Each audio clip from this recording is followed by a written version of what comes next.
And good morning, everybody. Okay, we had a slight delay. Discord decided to not work, but we're here. We're using we're using video instead. But I'm joined by Jeremy, Mayo, and Mike decided to join us, and I'm happy Mike is here too. It helps me calm my nerves.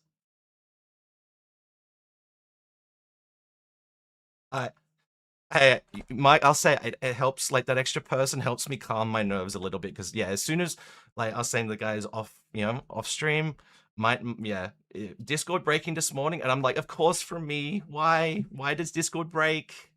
So, guys, I just want to run through quickly the plan for today. We're here to talk, all things like the systems team. So, you got Jeremy and Mike can probably add to this, but like builds, the traits and how things work, and but I don't like something I don't want to see as constantly, like Mike would say on the dev stream, oh, I got no audio. I know I've got audio. No audio for the guest stage. No, they were. Yeah, they can. Okay, let me crank. They can hear. They should. Yeah, they can hear. Oh, okay. Yeah, now I know the issue. Okay. Because you're through Chrome, my YouTube stream doesn't hear Chrome, but I can fix that in just a second. Because normally you're coming through Discord, which doesn't matter.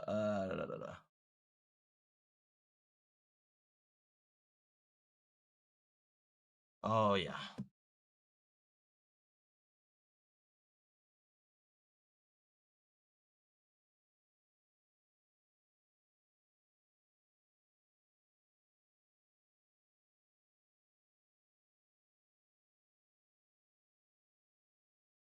With the chaos wave. All right. Okay, YouTube, we got a test. How we I think we should be able to hear everybody YouTube. now. Can you hear me, YouTube? YouTube. And then we have to wait for the 30-second delay. Or whatever. Right. Good. Okay. McStud, good morning, everybody. Thank you, McStud. I completely forgot because we're using Chrome to talk, and normally everyone's piped through Discord, so this is an issue. Okay, so I repeat what I was just saying, everybody. We have Jeremy, we have Mayo, we have Mike. Mike's a silent observer, just to Mike's here doing his job, making sure everything runs smoothly.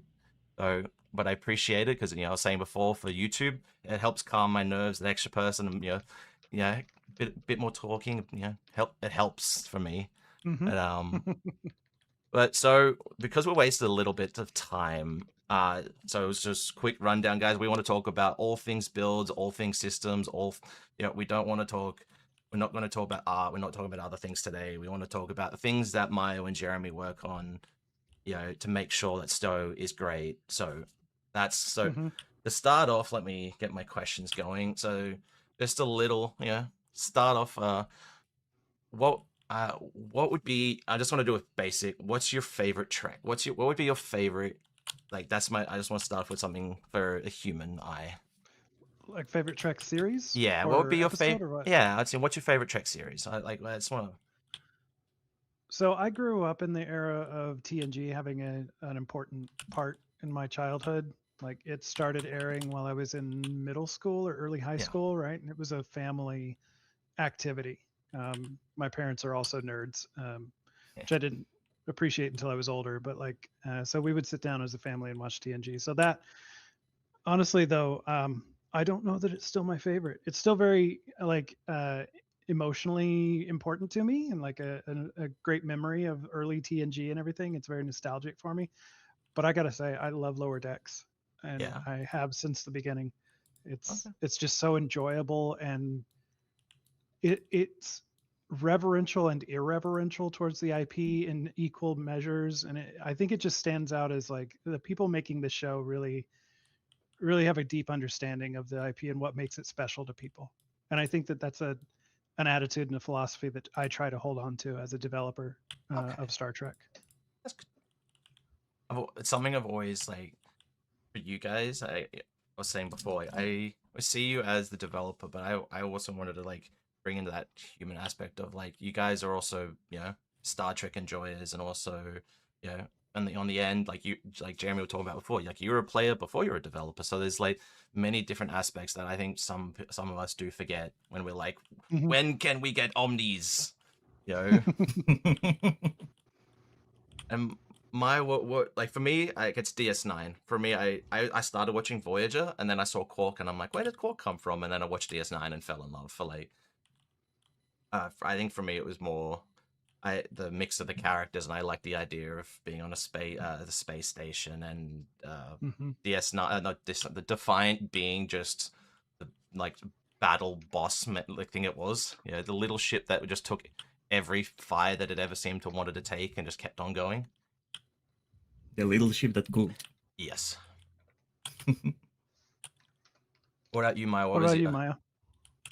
I think that I will have to say that my favorite so far has been Prodigy, and well, there's a lot of stuff that are going on with that choice. First of all, I'm still quite new to Trek, considering that Trek has like a very long history and it has a lot of depth, um, and some stuff uh, are hard to understand if you don't know like where it comes from or have a proper introduction to that. And I think that Prodigy helped me breathe a lot of that stuff. It just worked as a great, especially season one, works as such a great introduction to what is the universe of Star Trek, because the crew they start knowing nothing about Starfleet, and gradually you have hologram Janeway explaining them, and you see them grow, and it also has that quality about animation that you can actually see them grow. Like I feel like many animated series go either full adult or like full kid friendly shows, but this is like sort of in between because even though it was by Nickelodeon and it has a target audience of a younger target audience, you can see them exploring some more adult themes, some more complicated themes, and I think that that was a great idea because I found within Star Trek that they often ask the difficult questions, and it's just great to see that a show that was not aimed at the like regular audience also kept that. I love that perspective, Maya. That's like from very I think very different from mine. Very to be honest, very different from what I might have expected from you two. But like this is somewhat what I was hoping for. Was like I really wanted to have this Mhm. human conversation, not guys, when can we get this and when can we get that? That's the big. But I want to move to like the It's systems. funny that you've used the terms human a few times, because in the industry, like it is kind of a trope. It's not really present at Cryptic, but thankfully, but it is kind of a trope that systems designers are the robots, the Excel spreadsheet nerds that, you know, who don't have a lot of heart to us. We just look at numbers and that's our whole job. So Yeah. that's funny to me. Oh, I really a few people would question me, like I was just, like bouncing ideas back and forth over the week, like, and a few question like what my like goal was, and I just said, to be honest, like just this just general. I wanted to talk as people and back and forth and like let you guys be designers, because I think that's a lot of, on the dev stream you've just, it's a lot of why can't we have this, when can we get that. And I look and go like it's the same thing every single time, so I just go, yeah, I wanted to try my best. Like I was saying, like guys, I'm not, I'm far from a professional here. So I just, we try my best, try my best. But so it's moving towards like system side. So I'm guessing like you definitely haven't seen probably any of my videos, but like I focus a lot on tanks, and something that really caught my attention on this live stream, not your exact wording, Jeremy, but you mentioned the injury system and really wanting to make sure that injuries mattered. And in that regard, like I really hated dying when doing TFOs. So I started designing tanks, I don't know, 4 or 5 years ago, and the design, like it went into my content and all that. And that's like my main, like I would say, inspiration on a lot of builds. Like I look and go, how can I make this a tank? And so I'm going to start off with tanks. Recently, we've been seeing a lot of tank focused consoles or traits from Mayo. I appreciate it. Would you potentially call this the year of tanks? Like we had the year of shields around when you made like the United Earth and all that. It was a lot of shield content. I think we've all learned a lesson from calling the year of Klingon in the past, that we're never going to use that term again. It's not the year of anything. If there's a trend, there's a trend. That's all there is to it. Yeah. That one was like, for me, I was like, year of tanks, yes. Yeah. That I will say that, like, sometimes as a team, as a systems team, we do get focused or a little what's the word? Tunnel vision. I guess little tunnel vision, or hyper obsessed on occasion with certain types of mechanics or types of builds or all this kind of stuff. And I think that a lot of what you guys are seeing with recent improvements or new tool sets for tank type play styles, it comes from a lot of different angles. But one thing that I think has been pushing that along is just that we as a team collaborate a lot. We brainstorm a lot. We talk about ideas and everything. And so if we have one good brainstorm that lasts like a half an hour, and we walk away with 24 tank ideas that we like, well, guess what? We're going to keep them all. And maybe we release all of them in rapid succession to one another. It just kind of happens like that sometimes, I think once we have spotted a trend, though, and Mayo, I think you can speak to this if you want to add anything, but once we spot trends, sometimes we make the decision to lean into it. And I think that has happened to some extent with recent tank powers, tank toys, right? and Yeah, definitely. Like myself, I personally keep a really tight look into what people are talking, what people want, what people need sometimes. So whenever I find like a space where something might be missing, I try to see if I can figure out something. Sometimes it's a hit, sometimes it's not, and well, it just get contagious in the end, because we in the team all have like different styles, so we like different things. But if we have a common theme, we sort of bounce ideas from one another, and stuff happens. We also sometimes get really good ideas from the community. If we like, I don't know for certain if there's an example of this happening with the tank stuff recently, but it could very well be that like we release tank toy A, feedback from players is, boy, this would be so good if it was this instead, or in this different equipment slot. And we're like, hey, we need to make a reward. Let's just do this thing that they want, because we know you want it, right? So occasionally we can just latch onto things like that. And that also tends to reinforce some amount of theming when it happens. So yeah, anyway, back to your original question, like there was no original intent going into this to say we're going to give tanks a lot of love this year or over the next 6 months or whatever the time frame is, but it happens, and sometimes it's on purpose, sometimes it's a happy accident. But I think you'll see the same thing. The mechanics tend to come in waves. You know, I have a bit of a reputation for back in the day of doing a lot of shield related stuff, right? It's it's a very similar thing. We just went through a lot of iteration of talking about shields and making things that interact with shields. It wasn't, I don't have a specific need for shields to be your favorite toy in the game or anything like that. It's just, you know, trends develop. And sometimes you get a little tunnel visioned on something and trying to make it better or cooler or different. Or on a Yeah, happy especially if it doesn't hit. Yeah. on a happy note with the shield obsession, something I'd noticed recently. A few months ago, I was working on a shield tank, and from the United Earth, the trait is, if you remember, it is immune to shield drain for, I think it's 6 seconds. And that is one of the very few sources of immune to shield drain in the game, and that was the world of difference for that build in Hive. Like Hive Onslaught was like my tank test. So It's the only way to fight Borg. yeah, it If is. you want shields, It really the only is. way to do it. And so I was like, originally when that came out, I used it as a torpedo platform, and now I looked at the trait and I was you know, like one of those screaming. I'm like, what is he making shields for? But now I'm like, I love it. The console and the trait from that build, from that ship, are a mainstay on that build because it's like one of the few like shield specific like healing consoles or like survivability consoles, and the trait, it was a massive difference for that build. So I love it. I love it now. It's like, wow, it's fantastic. You know? Yeah. You know? I remember I'm pretty sure that I made that trait, and I'm pretty sure that I got guff from the community about about making that trait.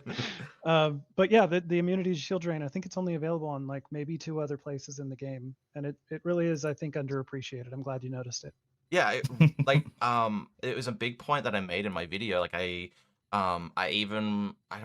was running. I think it was like some way of making science team cool down even faster to make sure I was like rotating multiple different sources so I was just permanently immune to shield drain. It was fantastic.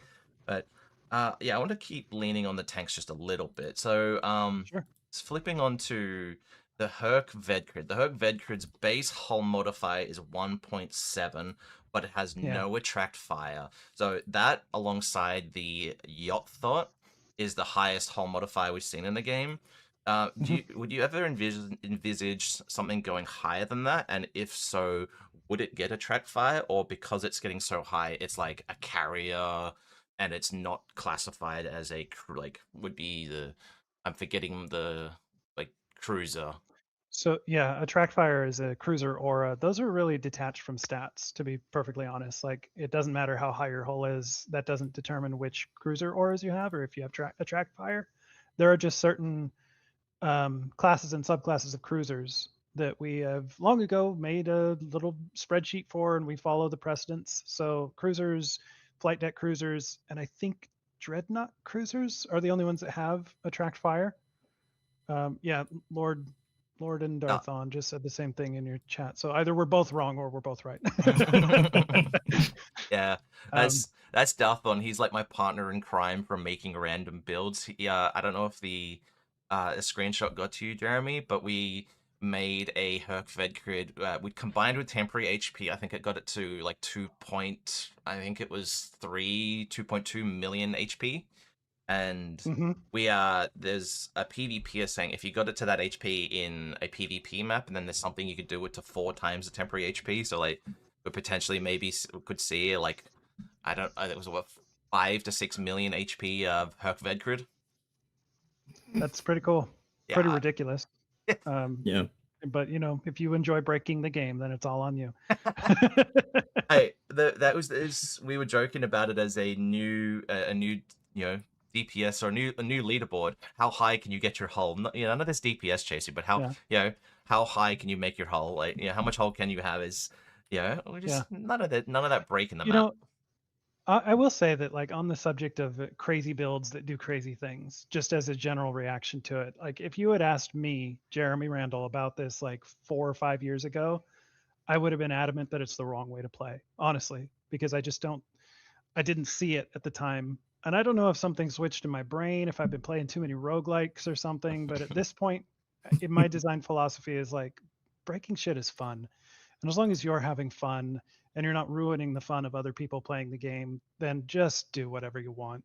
Go have fun. Now, I will say though that I and my team, as much as we can, are not going to purposefully allow you to break the game. But mistakes happen. Yeah. There was a few that I saw, like, I can't remember the specific examples right now, but there was a few that I saw, like, a bug or something, and I sent them to Mayo straight away. I'm like, that needs to be sent to you. Like, even the feedback channel's not fast enough to like, get that on your, on your, like, watching that, your watch list. Like, Yeah. I think it was something with NTTE or something, and there's a few other things. I was just like, you need to know about that right now. Yeah, I mean, Yeah. there's a line between finding the crazy edge case synergies versus finding a bug that can be exploited to do something that really is unintended. And we want to fix bugs, but it's not in the interest of like ruining your fun. It's just actually fixing bugs. Something I've wanted to talk about, which I'm not 100% sure if you can answer or not, is the threat generation formula and also taunts. So Oh boy. I know the threat generation formula is incredibly in depth, and we as a player, like players, don't quite understand it fully. I've learned from like years and years and years of seeing different notes that there's like healing is like quite considerably valuable in that metric. I know distance and time and certain other things are, but something I've noticed too is taunts. Like, I don't know if it's like server lag or what, but like I'm running a budding alliance and it says you taunt for 10 seconds, and I'm in there with Spencer and I don't rip aggro from him, and it's like taunt's supposed to be a swap target, or is it like a plus 9,000% threat generation? Or is that something you just can't answer? I'll answer this one, but then I want to give Mayo a chance to say whatever you might want to say about the threat generation formulas, because I know he's tinkered with those a little bit to some extent. But taunt, mechanically speaking, is a mechanic that doesn't care about threat levels, and it doesn't override threat levels. What it does is just make you the focus of the current AI that you're targeting. It doesn't work against players at all.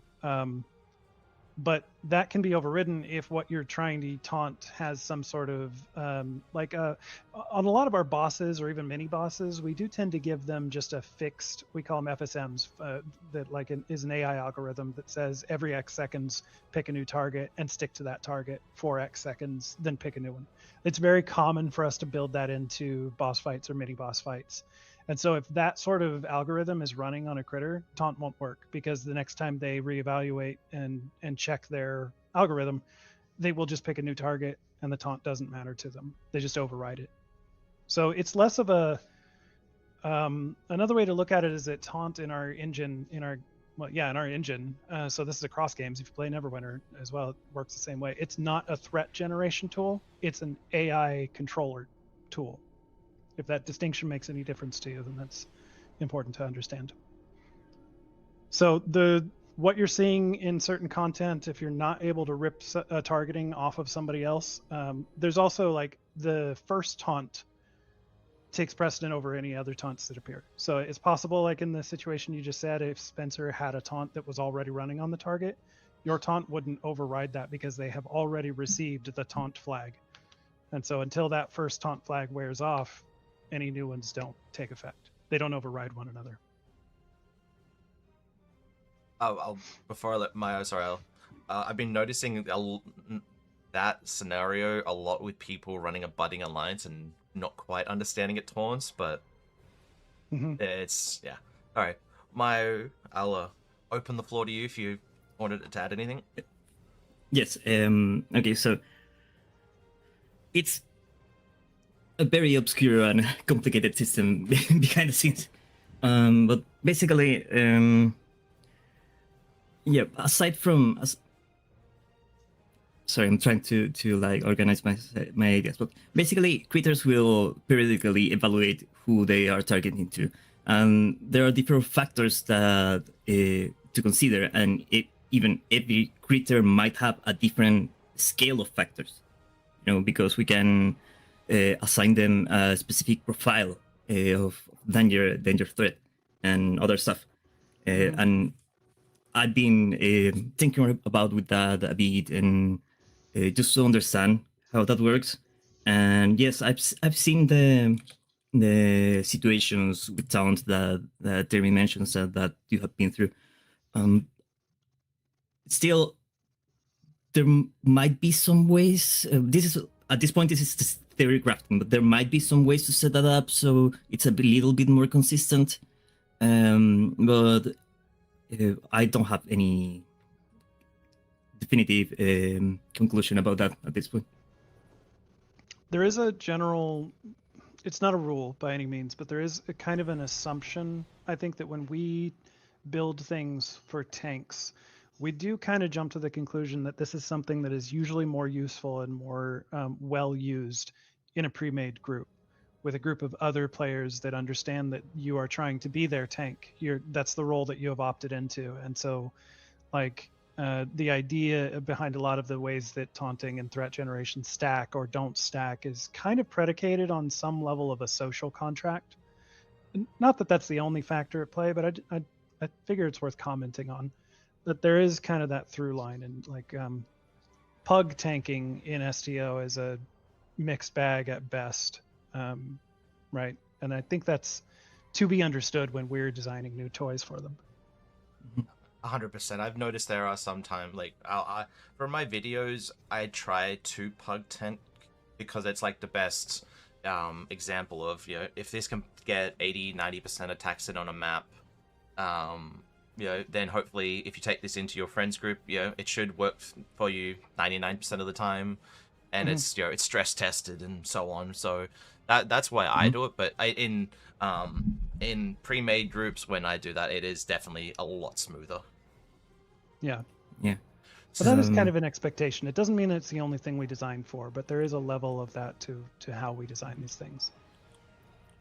Oh, actually, if I might give like a fun fact, the taunt you see from the decoy of the Orion, that's a little bit different in the way that it was implemented, so that might be a little bit more consistent.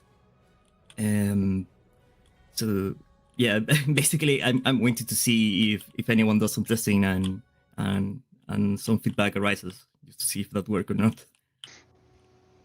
So if you can break that, blame Mayo. That's what he's saying. Yeah, basically. Well, you shouldn't be able to taunt like bosses or like taunt them for a very long time as a general rule. But I don't know if you break it, tell me. What was the Orion Interceptor? Orchid. No, the Orchid. Orchid. Okay, Orchid.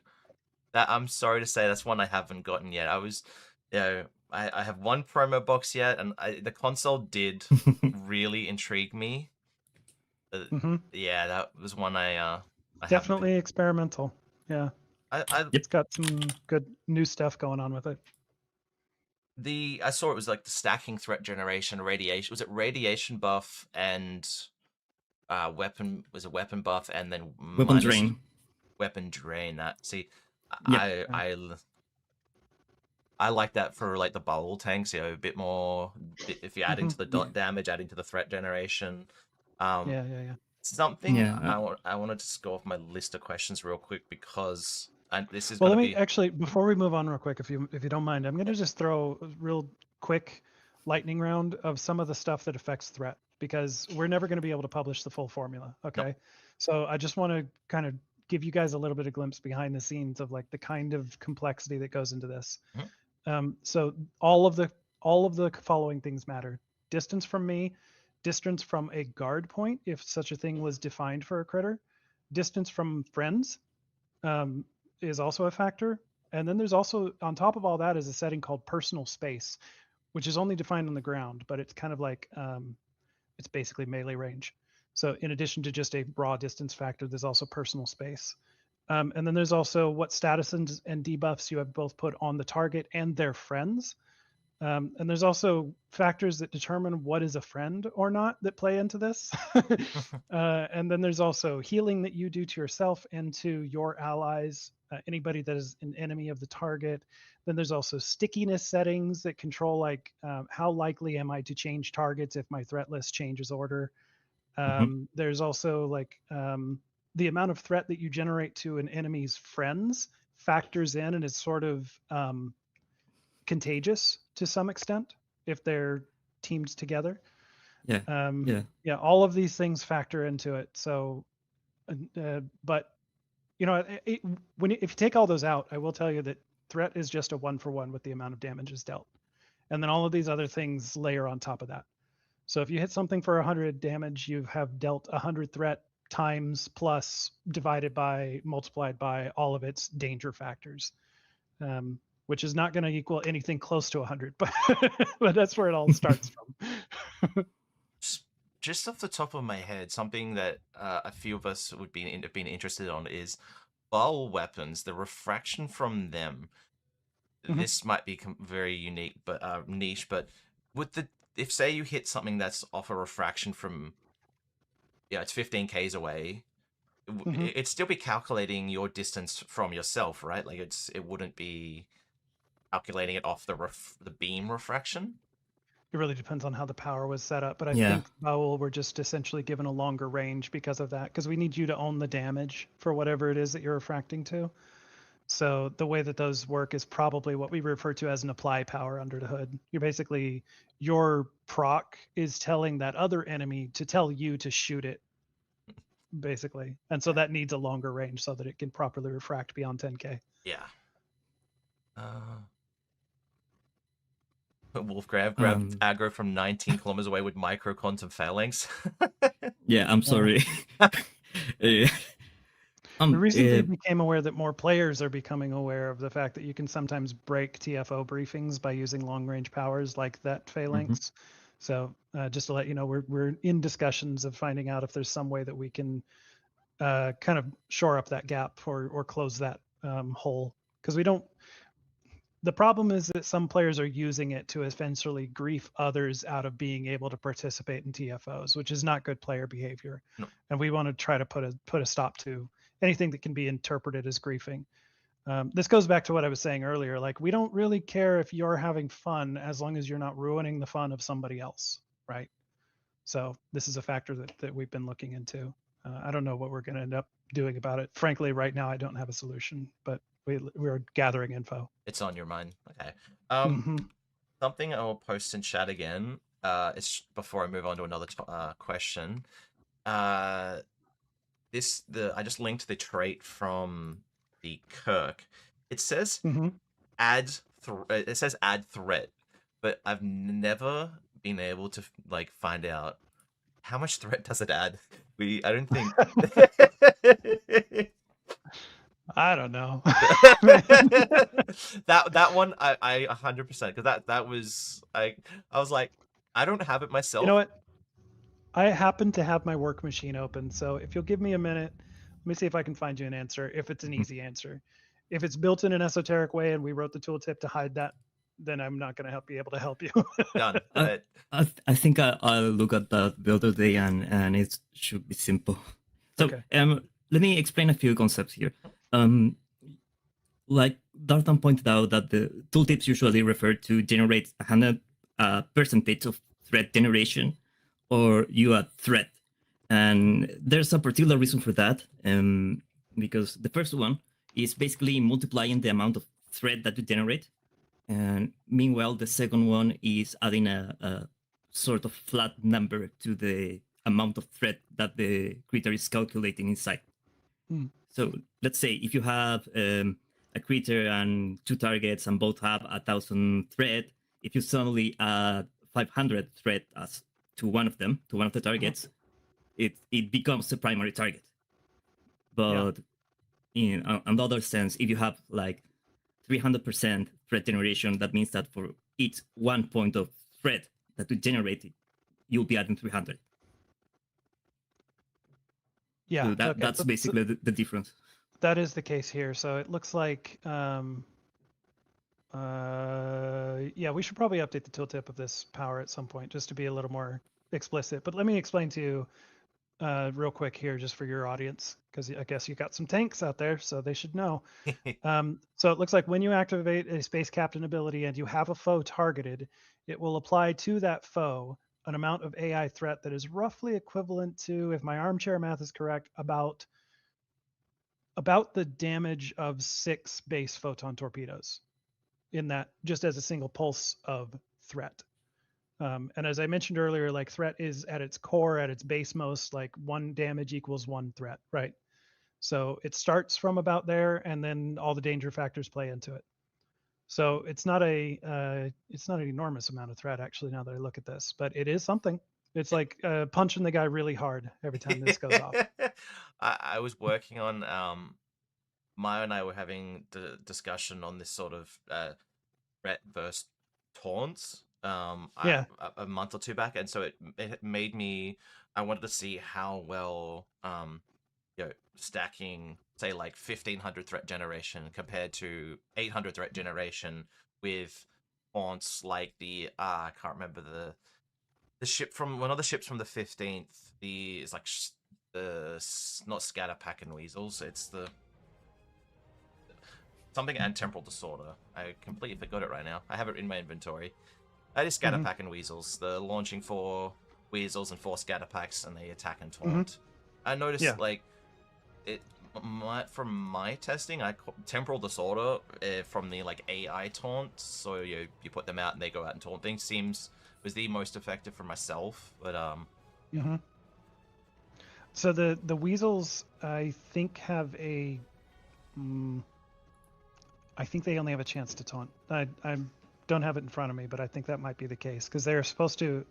They also generate a large amount of bonus threat with all the damage that they deal.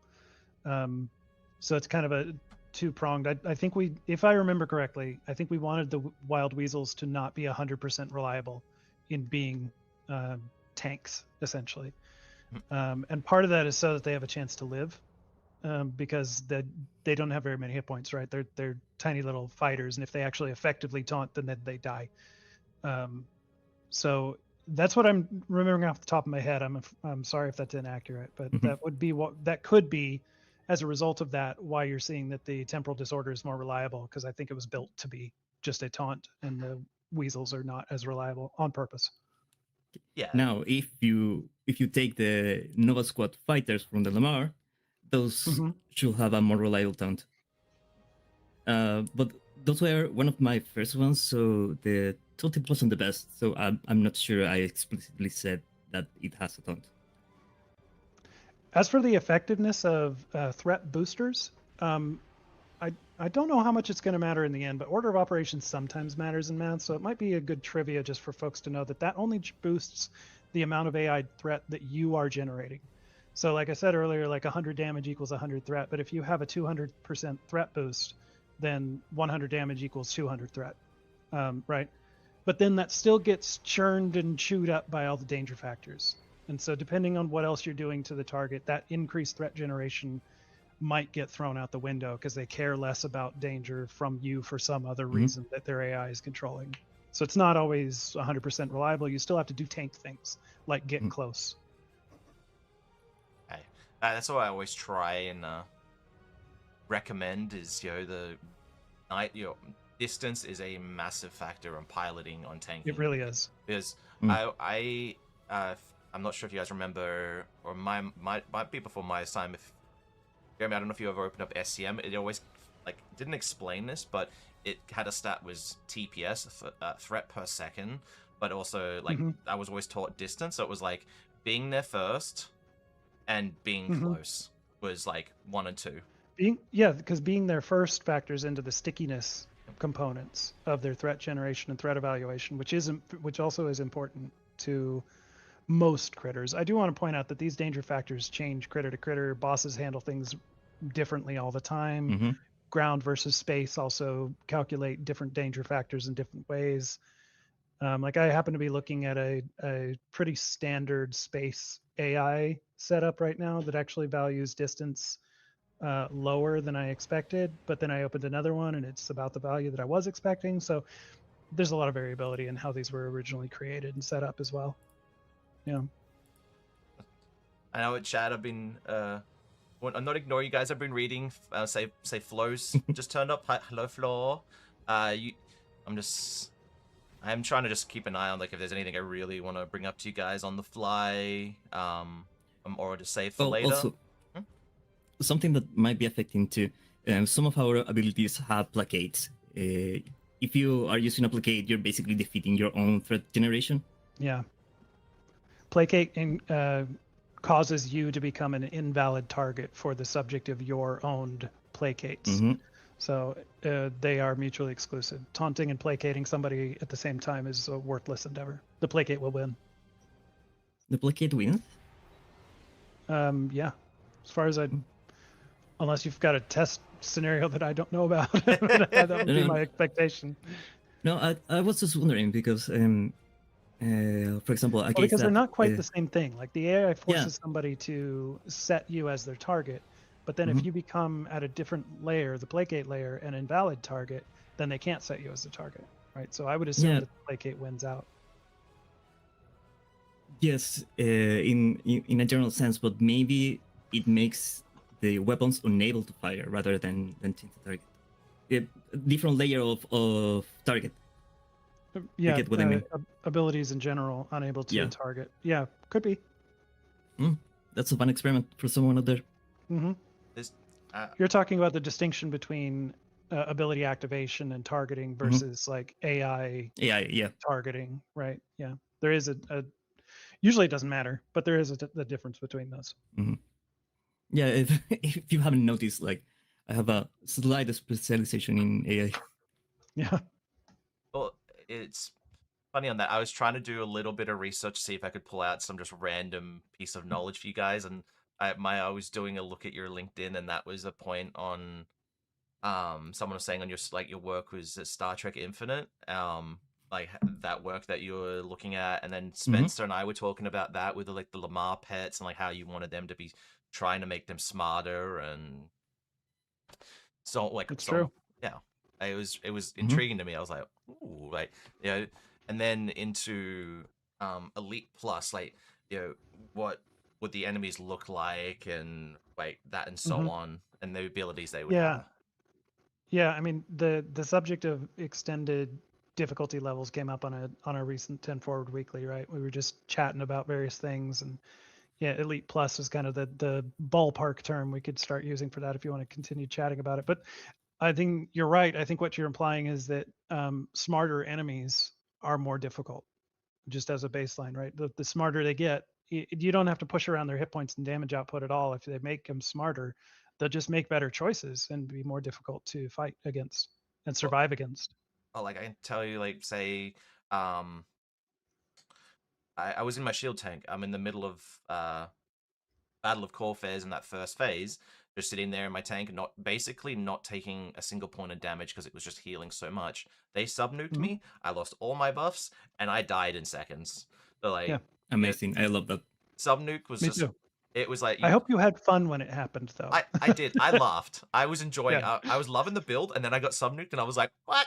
But then it was like, it's another aspect, because for me, I was thinking about this as a question, like Elite Plus or like harder difficulty, like what as a like how, if you guys were to do it, how would you do it? Like that's something I really wanted to like think about as a question, and I think I changed it more as a topic of like, do you make it a new TFO like Battle of Corfairs, or do you add it to a pre-existing, you know, heavily used map like Infected, the Conduit, or Hive Onslaught? Like, what make like I'm trying my best to like think like you guys are when asking these questions, so it's not just a waste of your time. And like, it for me, it baffled me. I was just like, you know. So I think for, at a high level, first of all, I want to make it clear to your audience in case I didn't see 10 Forward Weekly, we're not planning an elite difficulty or an extended difficulty, but it is just something we like to throw around and theory craft about, because we know that a lot of players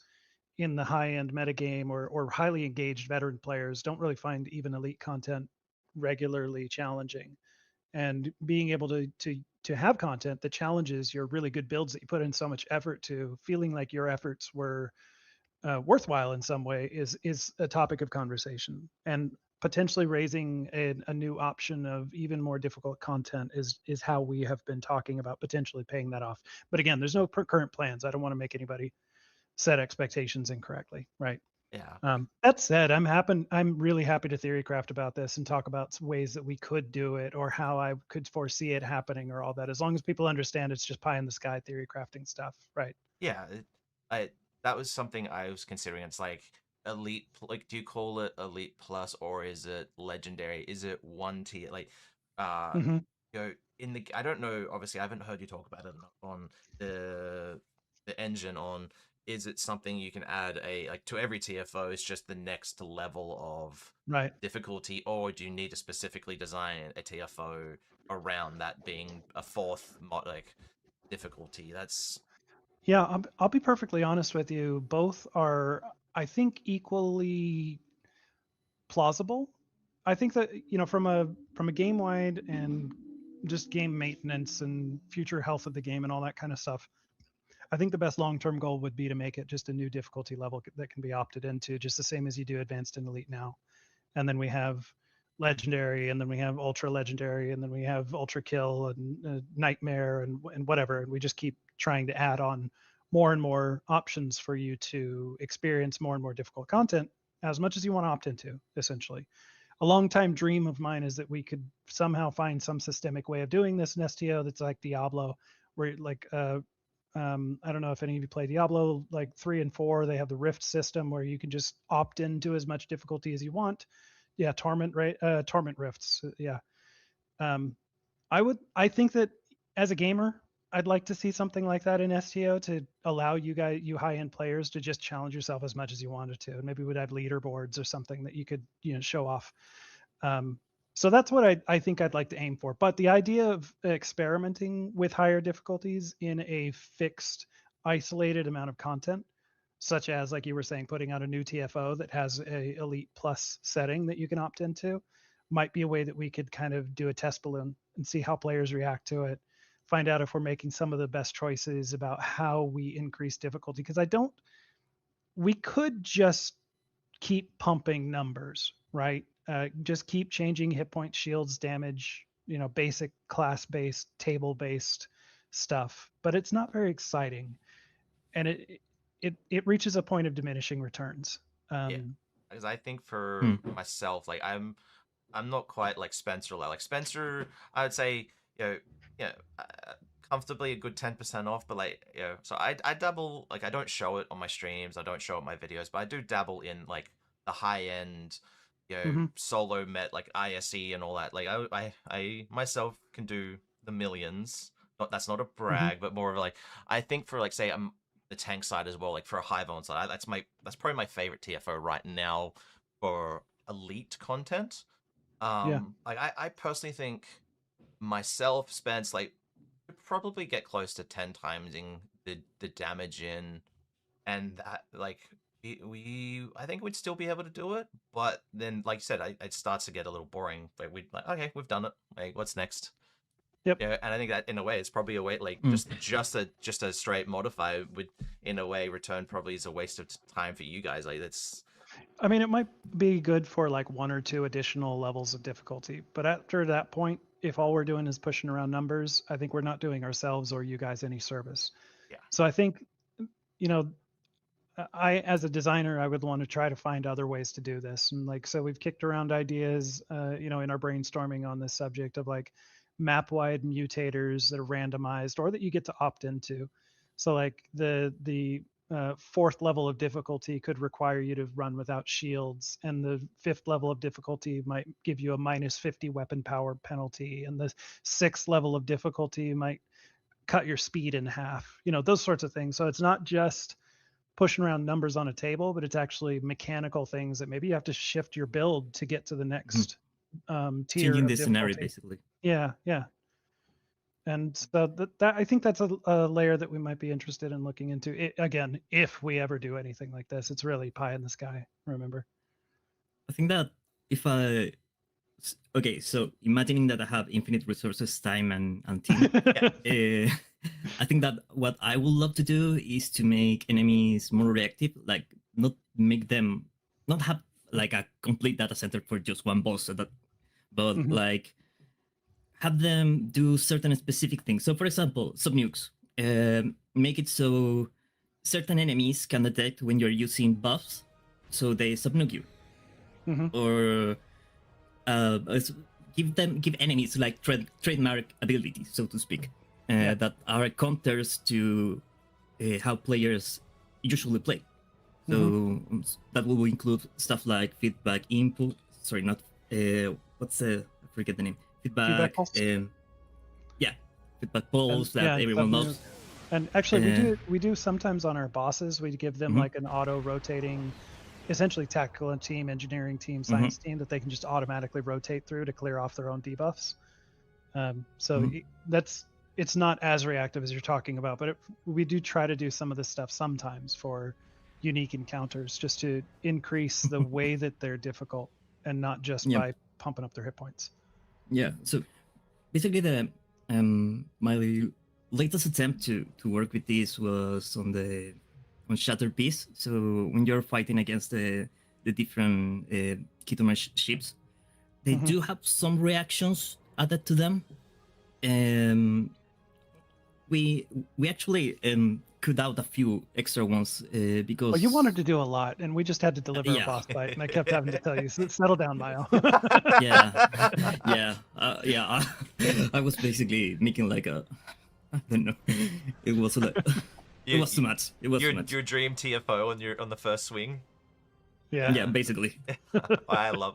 We all love it. Like we can feel the passion and your brain working every time. It's like, ooh, what's going Mhm. on there? Nick had. But we only had 6 months, so Mhm. So yeah, it was something to me because I play. So I don't play any Diablo, but I play a lot of World of Warcraft, and for me, like dungeoning and Mythic Plus are the infinite scaling system. Mhm. But it's also a different. They call it affixes, so but uh different mechanics and different things that intrigues me. Uh, Yeah. I will say though, since we're just throwing out ideas here, it's possible that TFOs aren't the right place to explore higher difficulties, because like we try to avoid splitting up our player base too much, because let's be honest, we don't have the millions of players that WoW has, right? yeah, So if we were to introduce more layers of difficulty, that in theory splinters who's playing at which Mm. difficulty level, and then by extension who can group with who.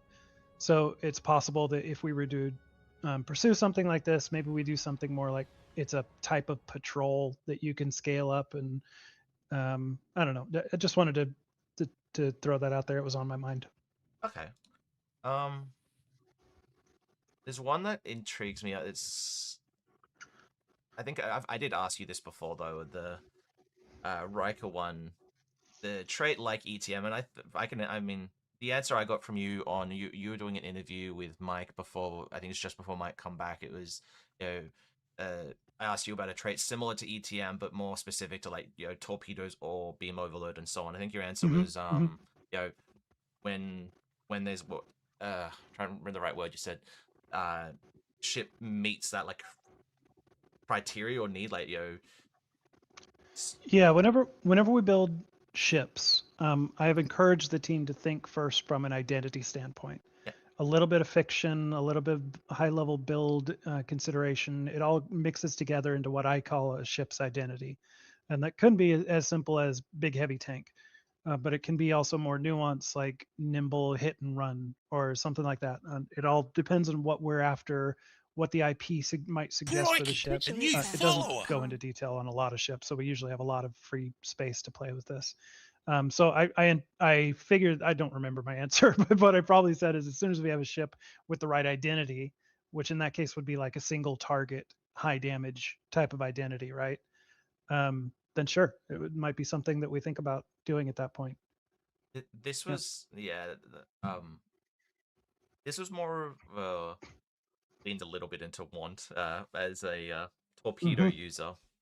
Torpedoes seem to, I wouldn't say suffer, but the console modifiers with the synergization on their rear weapon choices seem to lack, or not. I don't want to say that's the right word, but the my You torpedo don't have many build. good gearing options.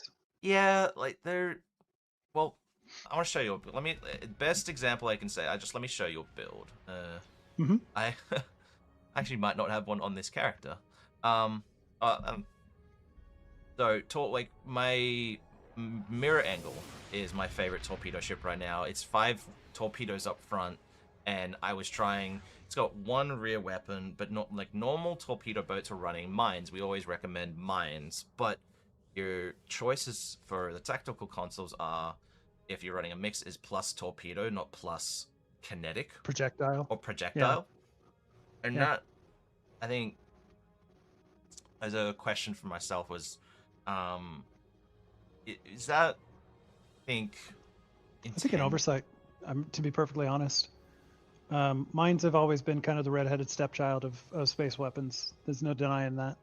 Even so far as to say that it is possible that designers like myself or whoever else has filtered through the STO design team over the years may have forgotten they existed. So when Well, you're talking about vulnerability exploiters, I don't even know if there's a mine version, but if you're saying they also lack a projectile version, I wouldn't be surprised to hear it.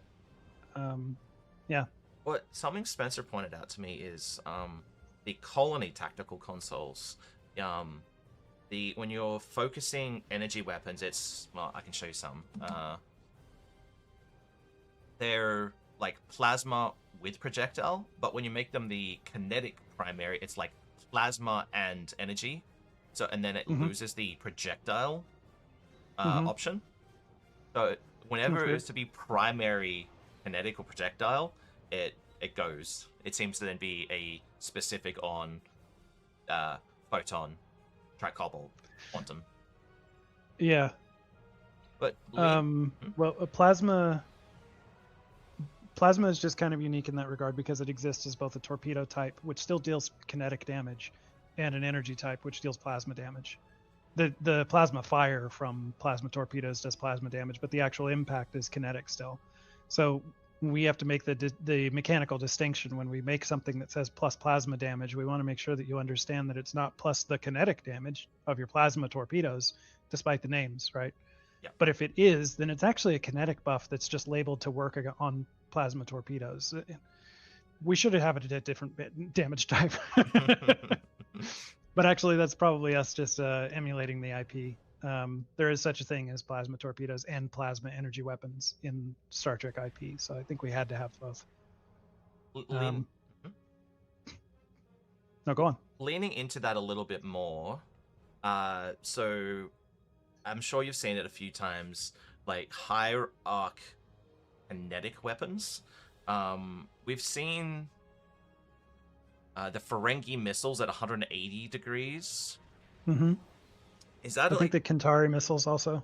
I think so as well. They're from the missions, one of the arcs. Yeah.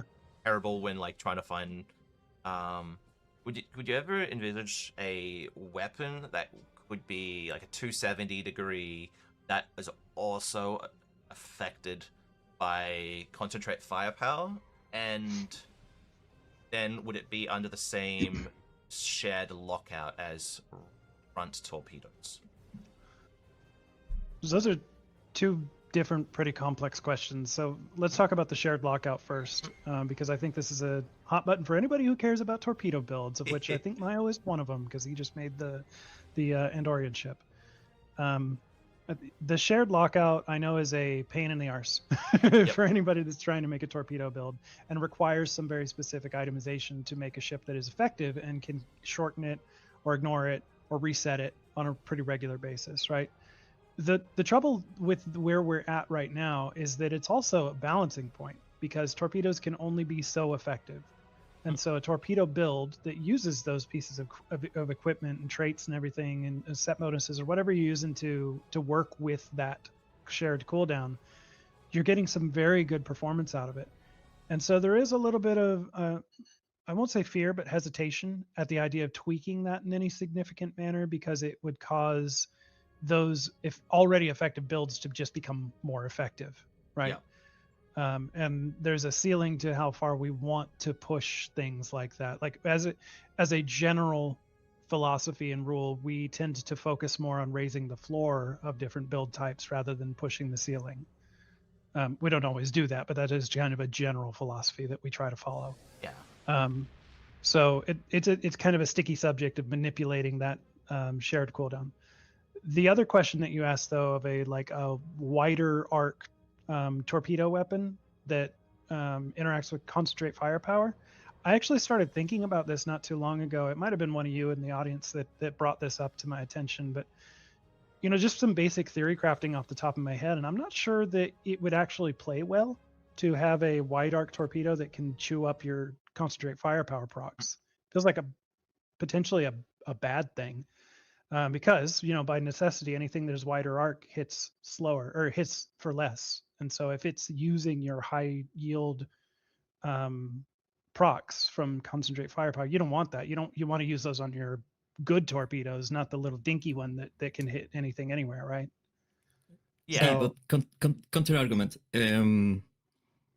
Wider arc can be used on broadside. Yeah, no, there are definitely use cases. I just think that there's a questionability of whether or not having it interact with concentrate firepower is good. Yeah. For if it was a torpedo weapon like that. Yeah. I don't know the answer. It just was an interesting conundrum I kind of stumbled across. I would say on both. I would agree with both points. Like, as a front-facing torpedo build, I wouldn't want a 6th or 5th weapon to interact with my concentrate firepower. But then if it on the return on say a single, there's a lot of people who do like the broadside, but still maintain their torpedo look. It's an interesting. A great use case of, especially if it's a rapid fire, like if we took the Ferengi missile and just expended its arc, for example. The great thing about that is that you can keep launching torpedoes, right? And the act of launching torpedoes triggers a lot of effects that help with torpedo builds, like the DOFs that reduce cooldowns and stuff like that. So it allows you to be able to have greater time on target for those procs, even if the weapon itself deals dinky amounts of damage, right? It would still be a boon to be able to slot.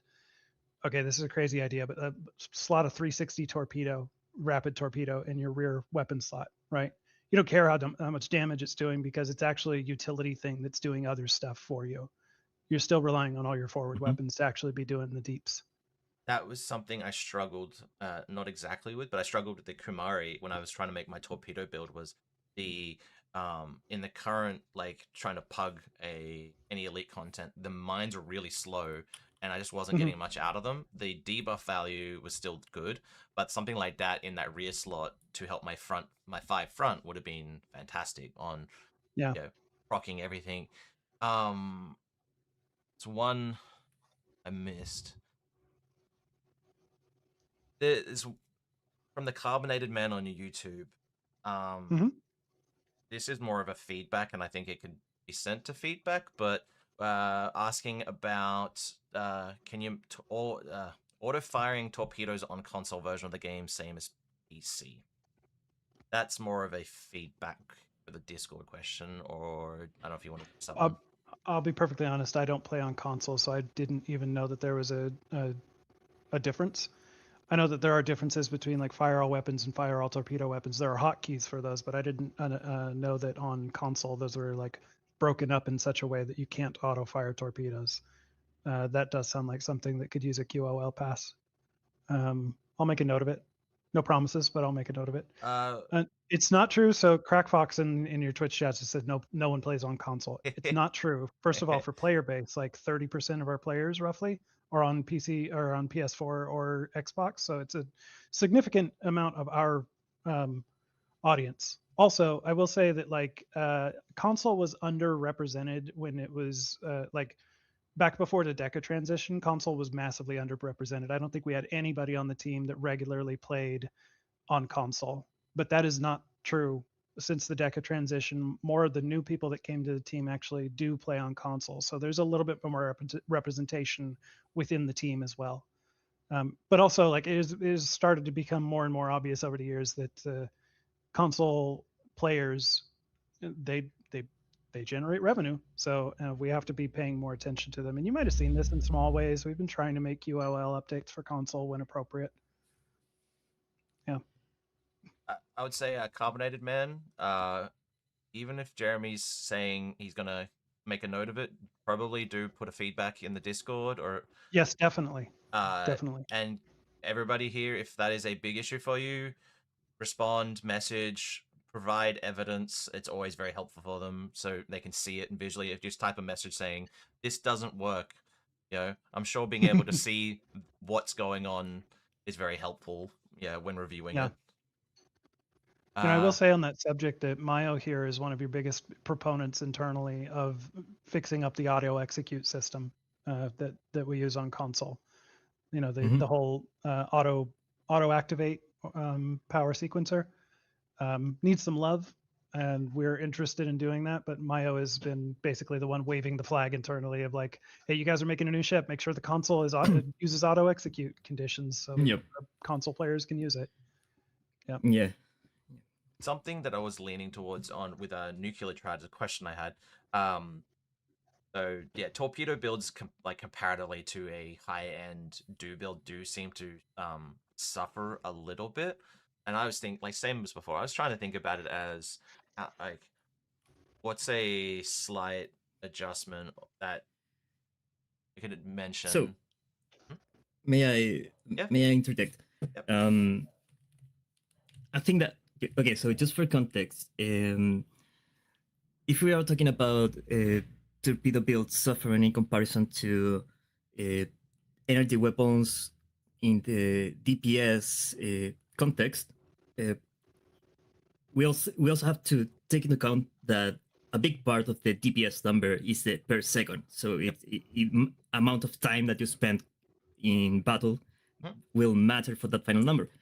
So in that way, torpedoes are at a disadvantage because most of them have a travel time that increases that per second, that time basically, versus energy weapons which have an almost instant hit damage instance. So I guess what I'm trying to say is this is the context. It's hard to deal in a way because you can't really make the torpedoes be instant like energy weapons. Right. And depending on how you measure the damage, one will have an advantage over the other. So, for example, if you start looking into the top combat logs of the different maps, yeah, you can see that some very high number of DPS. But when you look into the max hit damage, it's usually, for example, a Maelstrom torpedo that does like, I don't know, 5 millions versus like a million instances of 10Ks from your weapons, So yeah. There's again, there's also speaking to the travel time as well. Like there's a mechanical limitation there, but there has to be an IP limitation to it. Like if you speed torpedoes up too much, then they're just cannon fire. It's the same thing as saying like if we made mines more actively seek out targets and move faster, then they'd just be torpedoes, right? Then they're not mines anymore. So there's going to be a cap on how much, even if we were to go through and take a pass and try to speed up torpedoes a little bit, I don't think anyone would see more than like, I don't know, like a 10 to 20% boost. And then we'd kind of hit a cap of where we're comfortable with them looking like a torpedo. So we're always going to have some sort of limitation in that regard. There was a thought of mine which I did. Is there is a question or a topic on the rework of beam overload in regards to the current state of torpedoes, and I was thinking like, well, beam overload. I don't remember what year beam overload got its rework from its single shot to its continuing firing mode. Like with it didn't have as many supporting traits compared to torpedoes. So like, I was just like, my job. I have a lot of free time to think, and it's like I just as a, like trying to think like you guys on that next step of like I don't know I was a point or a referral for torpedoes adding more then gets into, does it then get too crazy, or does it get in the same treatment of beam overload? The same thing. It's just it breaks the IP of you firing continual torpedoes every second. Hmm. I never thought of that as a problem, but and something is really good to know on like getting questions like, um,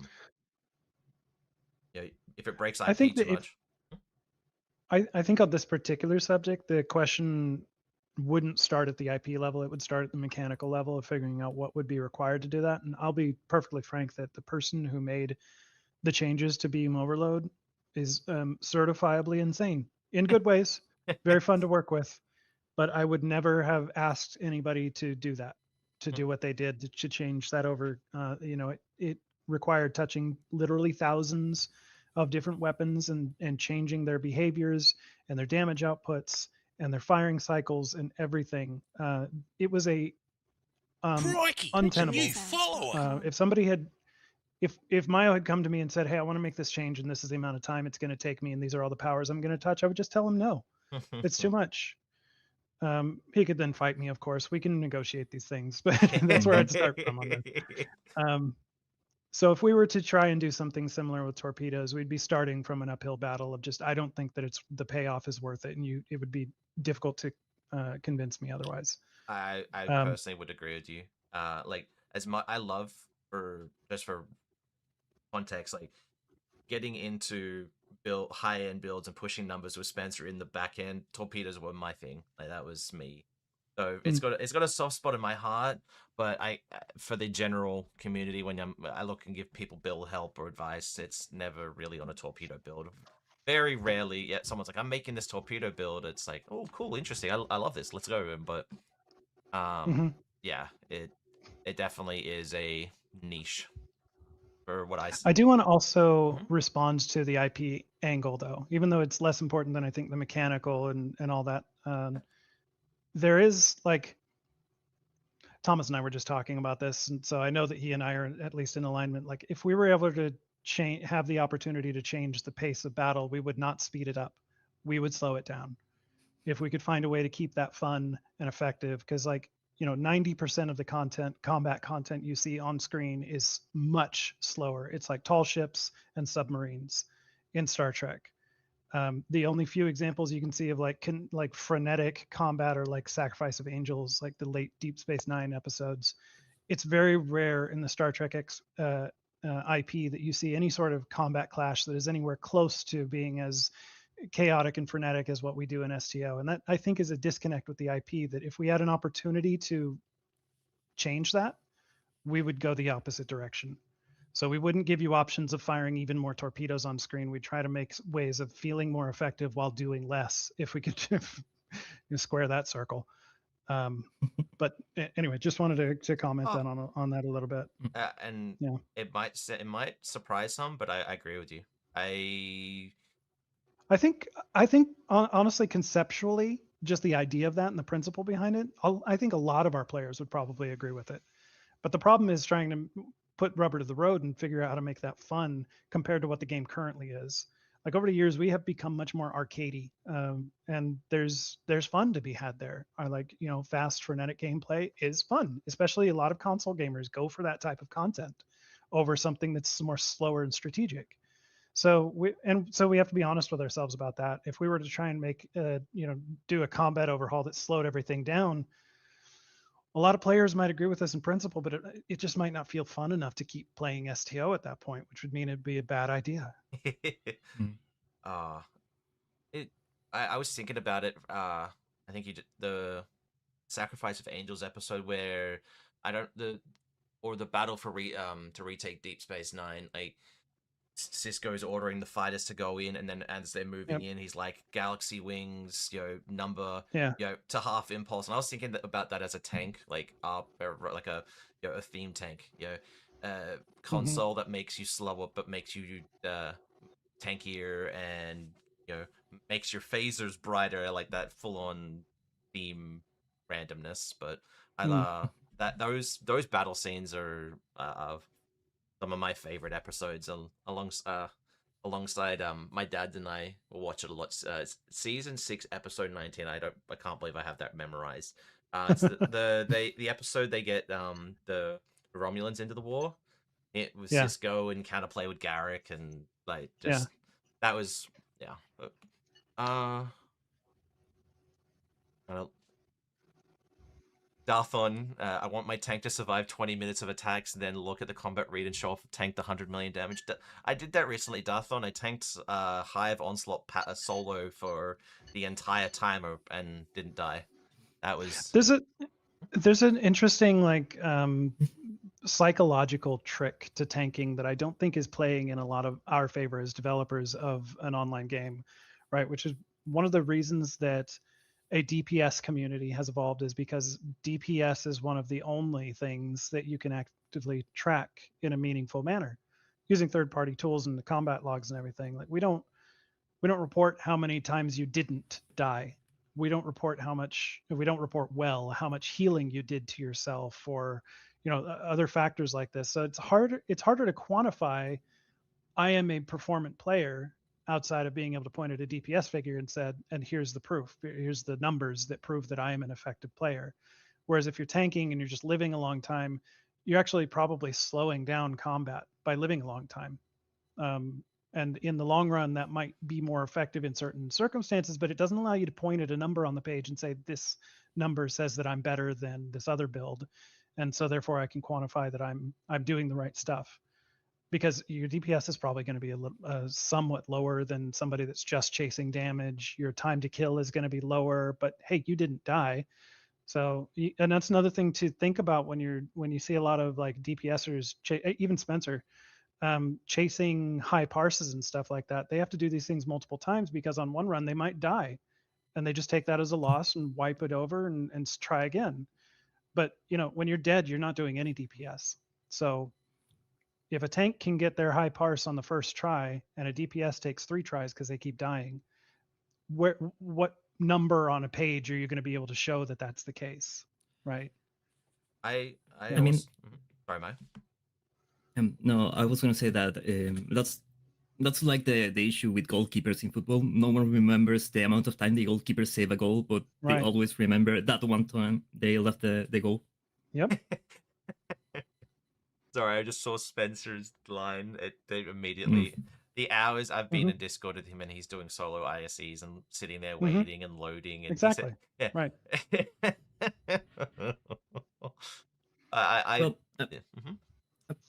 I must say that playing a support role is certainly ungrateful in I will say, 99% of games. Yeah. Support's another, I think, game style that we have some interest in trying to figure out ways to make it feel more effective, because it already is effective. Yes. Like if you're running type 7 shuttles for your team to increase the DPS of the DPS chaser, you're doing a really important job there, right? And you're helping them in pretty significant ways, but the parse isn't going to show that. They're just going to show the big numbers on the DPS chaser. But like there's a reason that I don't know if it's as popular these days, but I know when the DPS leagues and the community around it was just starting to kind of become a big movement in SEO, it was very common for people to build nanny builds, like somebody that was just dedicated to making somebody else perform better, and they would join them in those parse runs, right? And so I think there's still a niche for that type of gameplay for high-end players. I don't think a lot of middle or even low-end players really understand the effectiveness of that kind of build, but it is something that I've always kind of found interesting. Jeremy, would you say a build like this designed entirely around buffing and debuffing and helping your teammates? Yes, absolutely. And you frequently will find them on carrier ships, right? Because there's a lot of good debuffing, not just the Type 7s. I know the Type 7s changed the whole landscape, but there were even good support ships before that. That like the Tholian... There was a Tholian pet, I think, that was a top candidate for support builds before that.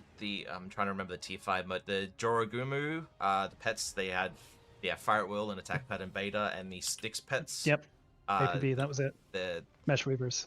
The Terran frigates. We found a Terran frigates where they were really slow. If you launched them at the start in the briefing phase, they struggled to keep up. you look at the end, you're like, no, they don't actually attack. That's interesting. The there was the ones as well from. It gave. Jesus, it's a tactical power. I'm blanking. I haven't used it in years. Spencer might remember the focused assault pets. I don't actually remember where they're from. Hmm. Yep. Back in the day, I used to run the Herc science vessel. Their pets and Yeah. there's trying to Type 7 and Klingon, Romulan, and Gem versions, please. Well, I as listen to the streams, I know Type 7s are on the watch list, so I'm sure probably They are. making Pretty high on it too. making Type 7, KDF, ROM, and Gem might not be. Well, let me qualify that. Right now, most of the philosophy that we try to follow when we're going to be looking at things and adding them to our watch list, like I don't necessarily want to take the Type 7s out of being kind of best in slot in maybe in most scenarios, maybe not in all scenarios. So if we do anything to nerf their effectiveness, that's kind of the pocket that we would be aiming for. We don't want to destroy them entirely because people have built their builds around them, they've invested in them, they've unlocked the ships that give them all of that kind of stuff, and we don't want to. We want to try as much as we can to not invalidate that investment that you guys as players have put into it. But at the same time, if something is overperforming so far that it's like 3 or 4 times better than the second place runner up, then it needs some sort of tuning, right? Because we want to make sure that as much as we can, that there is a sense of choice in any. I don't personally even like the idea that there is a best in slot for anything in the game. There should always be choice, and it might just be in edge cases or under these circumstances this other thing is better than what most people consider best in slot. That's good enough for most of it, but I don't like it when anything exists that is just the best no matter what in every situation. I think it's bad for the game. Number one, because it makes it almost impossible for us as designers and as developers to make something in that same equipment slot or trait slot or whatever the case might be that can compete. So we need to bring things closer to some sort of performance parity so that we can make new things that are interesting and can make you think about trading out the aspects of your build, try something new, try something different. So anyway, so the comment on the idea that something that is like a Type 7 in the other factions, we'll want to bring them in line first, but I want to be able to guarantee that they'll still be good even after we make those changes, because that is my hope that we can hit that mark. We're human, we might miss the mark, but that is our goal. And then at that point, we can start talking about making that pet available to other factions somehow, or equivalent thereof. Yeah, I personally like this is. I don't know how you guys as developers feel. I quite like Spencer's idea on removing the ferret will from them. Then Could be regarding like giving them some build requirement. Like if you want to run Type 7 to have them be what they are right now, you have to run Superior Area Denial to make them, the AoE debuffing monsters that they currently are. I got wind of that same feedback from somewhere. It might have actually been from you, Mayo. I don't remember. But yeah, it's a valid thing to be thinking about. Honestly, we don't have a solution on paper yet for Type 7s. It's just something we wanted to figure out. Yeah. So, but that might very well be a solution to it. Yeah, so we'll keep it in mind for sure. I want to get back to what you guys think about as designers. So this is a bit more towards like theme and like canon looks. The console from the Constitution 3 was, I don't remember the like official name of it, but it gave you the overload at will effect. So like the AoE beam overload. The Romulan Singularity Overcharge is essentially that, but I don't know if there's other sources that do something similar. I was just thinking about it as like Excelsior 2. Excelsior 2. If you were to say like you really wanted to bring that to another option, like do you think you'd bring that as another console or a tray, like, or just be it's in the Excelsior 2, that's where it is? I don't know. It's a very case by case sort of thing. As I've said, like we do a lot of brainstorming as a team to figure out, because we're constantly having to pump out new rewards. We've got the summer event coming up.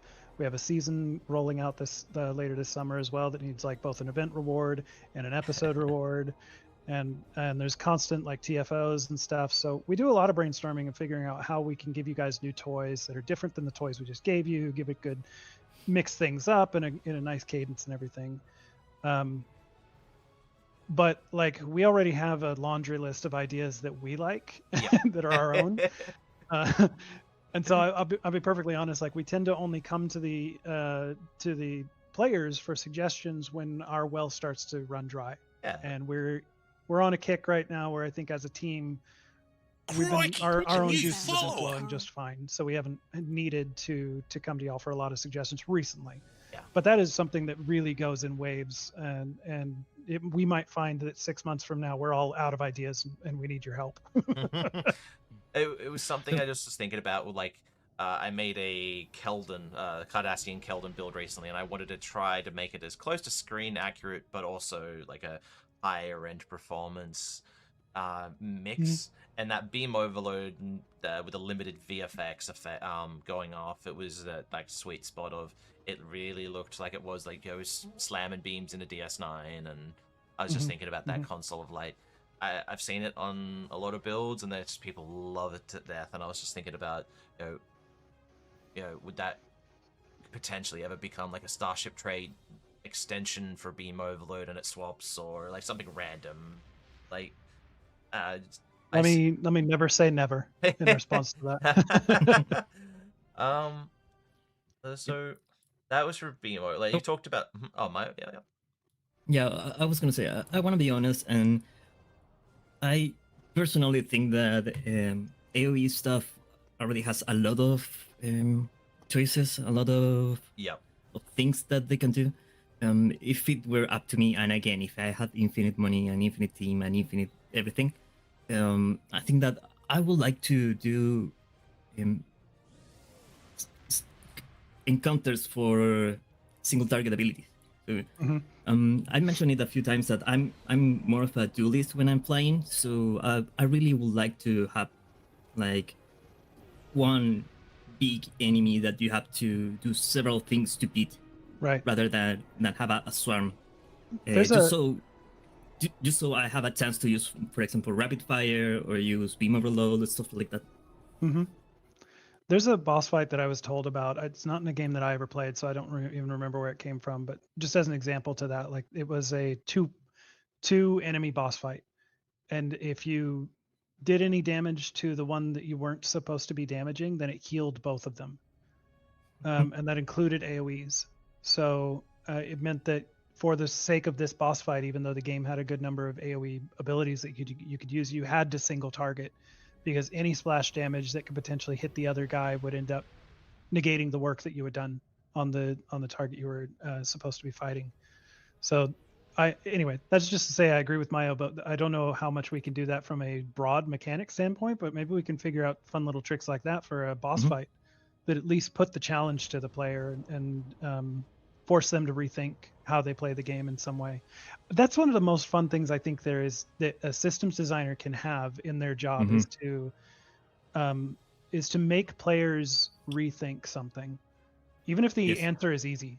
And maybe it's a different answer than the one you're already using, and that's a success story, in my opinion, as a developer. Yeah, I will say I just like giving you toys and wondering what you will make that later, what you will mix together to and suddenly break the game.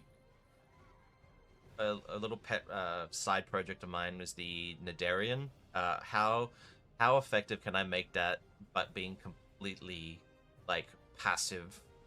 So it's all procs and things that you're part of the problem.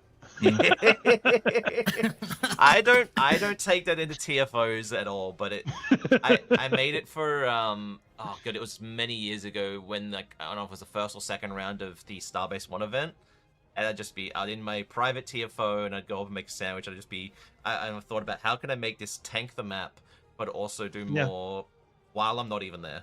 If you're doing it solo, I have absolutely no objection. Go have fun, break it as much as you want. That it was an interesting like finding traits that were working with the jelly shot, but then and the way the jelly scales, like it's was it like it scales on weapon power, but then not weapon buffs, and it's yeah, it was that'll I think was a really like I know it is very unpopular for some, but I love that thing.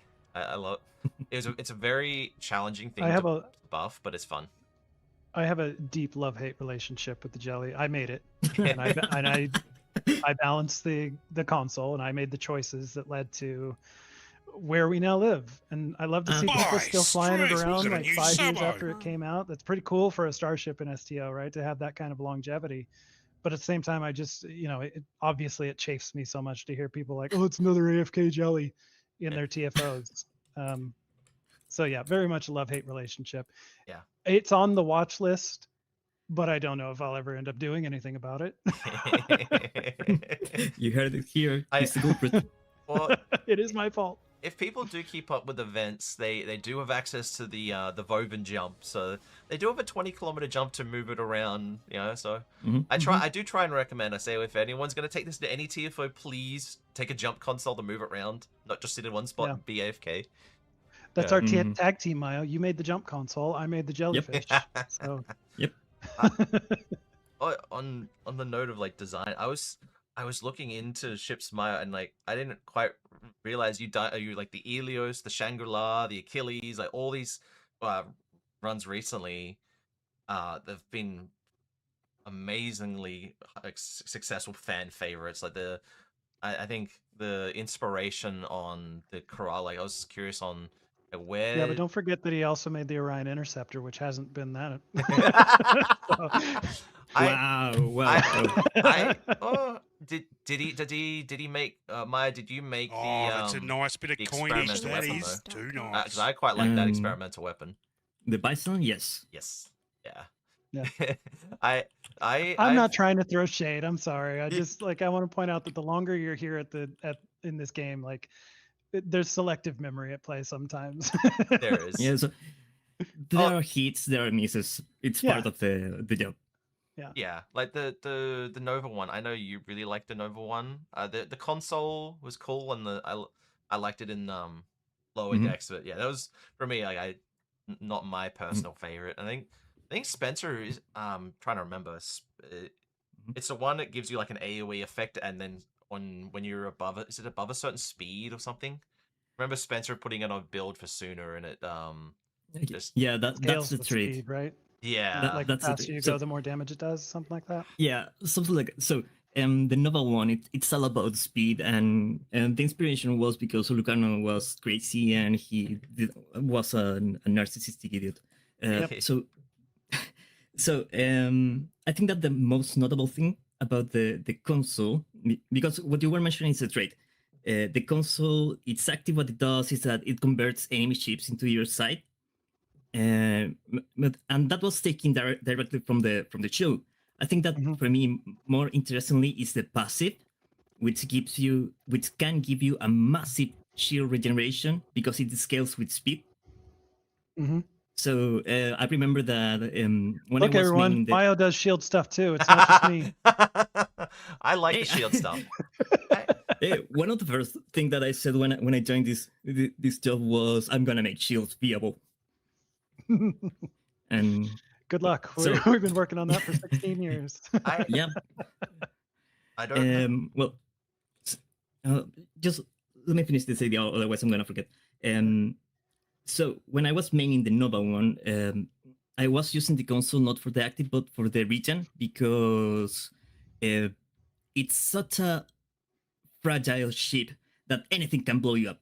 Anything. So you need to keep your shields always up.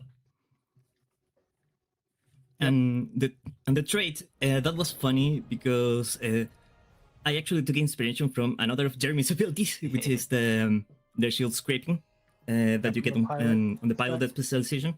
Yeah. So basically, it activates a small area around your ship that can deal kinetic damage, and the faster you go, the more damage you deal. We had to add a few lockouts due to some non-desirable interactions. So, for example, at one point, you could keep your throttle on while crashing against the wall of a Bort cube, and it will keep dealing damage, max damage constantly. Yep. And we also set a cap to the amount of damage, because at one point it was doing like absurd amount of damage. You still had to hit something, you still have to graze something to deal damage, but it was pretty impressive. I mean, you can still fly around with the thing and destroy like pets and fighters just by flying by, but it was capable of destroying Bort cubes basically. I don't know if you guys were frustrated by the toxic mines that show up in the Harmony fight in the last story episode, but that trait kills them. It just straight up kills them. So, if you're frustrated with that, look at the tools in your toolbox and see if there's something that can solve the problem for you.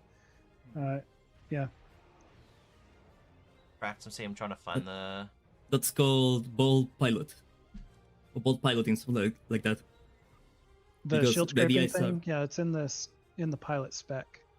Oh no, the trait. You're right. Bolt Piloting is straight. Yeah. Because there are Bolt pilots and old pilots, but not old Bolt pilots.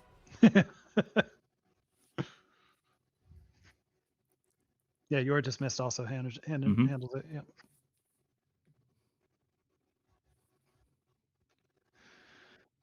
I wanted to show you guys the talking about shields and making them relevant. There's a secondary point, but the Noble come out recently, and the same for the YouTube. I really wanted to make it into a tank, and it was struggling because of the very low hull modifier and low shield modifier for like the look of the ship. I think, oh, it should be tankier, and my brain, it wasn't working. So I lent into a Budding Alliance, but a Budding Alliance, my shields didn't have the capacity to allow Budding Alliance to heal me continually. So I boosted my shields up to, it was, instead of being 15k across the board, it was like 30 plus, and then added in shield hardness, and that balance allowed that with emergency powder shields 3, immune to shield drain, the resistance, and some other things, it allowed a Budding Alliance to then really kick into gear and keep me going. That's how it works. That's how everybody should be thinking of these things. It's not about what you slot. It's about how what you slot works with the other things you slot. Synergy is the name of the game. Like if you want to achieve great things, you need to see how your kit works together, not just what cool thing you're equipping. Like if you go out and put in this Type 7 shuttle pets on your carrier, it doesn't matter unless you also have the rest of the kit pieces that can benefit from what they're doing. That's a bad example because pretty much anything benefits from it. But you get what I'm going at. Yeah. Ruin of our enemies, for example, I think it's a good example because it has a potential to do a massive amount of damage, but it has a zero requirement. You have to kill 300 enemies to get the max, and you have to keep killing every 20 seconds. Right. Bad trait for the crystalline entity, right? Because the number of shards that are present is going to be relatively low. Also, it dies too fast for most of you guys. I didn't break it. That was all Spencer. Blame Spencer. Everyone, terrible Spencer. Don't worry, I do. Oh no. I want to continue on that note of shields. Shield power, I think, consistently hold tanking has been the way, and resistance rating to that. You guys have any thoughts on shield power in the subsystem energy? Yes. Like right now, I'm sitting at I have no shield power, and my shields are my main focus of this build. It's. Do you guys have any thoughts on that? Like. Yeah, it should be more effective. Yes. Broadly, that's my answer. But Mayo, do you have something more deep? Yes. So this is something that has been annoying me for like 2 years so far, and it's the speed of the heal tick of shields, which is 6 seconds. Right. Yeah. Yeah. I think that we could do something like that there too. And well, it's something that at one point I tried playing with. So, for example, the trait of the Ilios, it basically translates your written into a much shorter tick. So it does a supplemental tick, right? Yeah. So it's basically and and suddenly the regen feels much better. So I think that something could be done on that space. Yeah, the other factor is what Darthon just said in the chat. Like, I think so.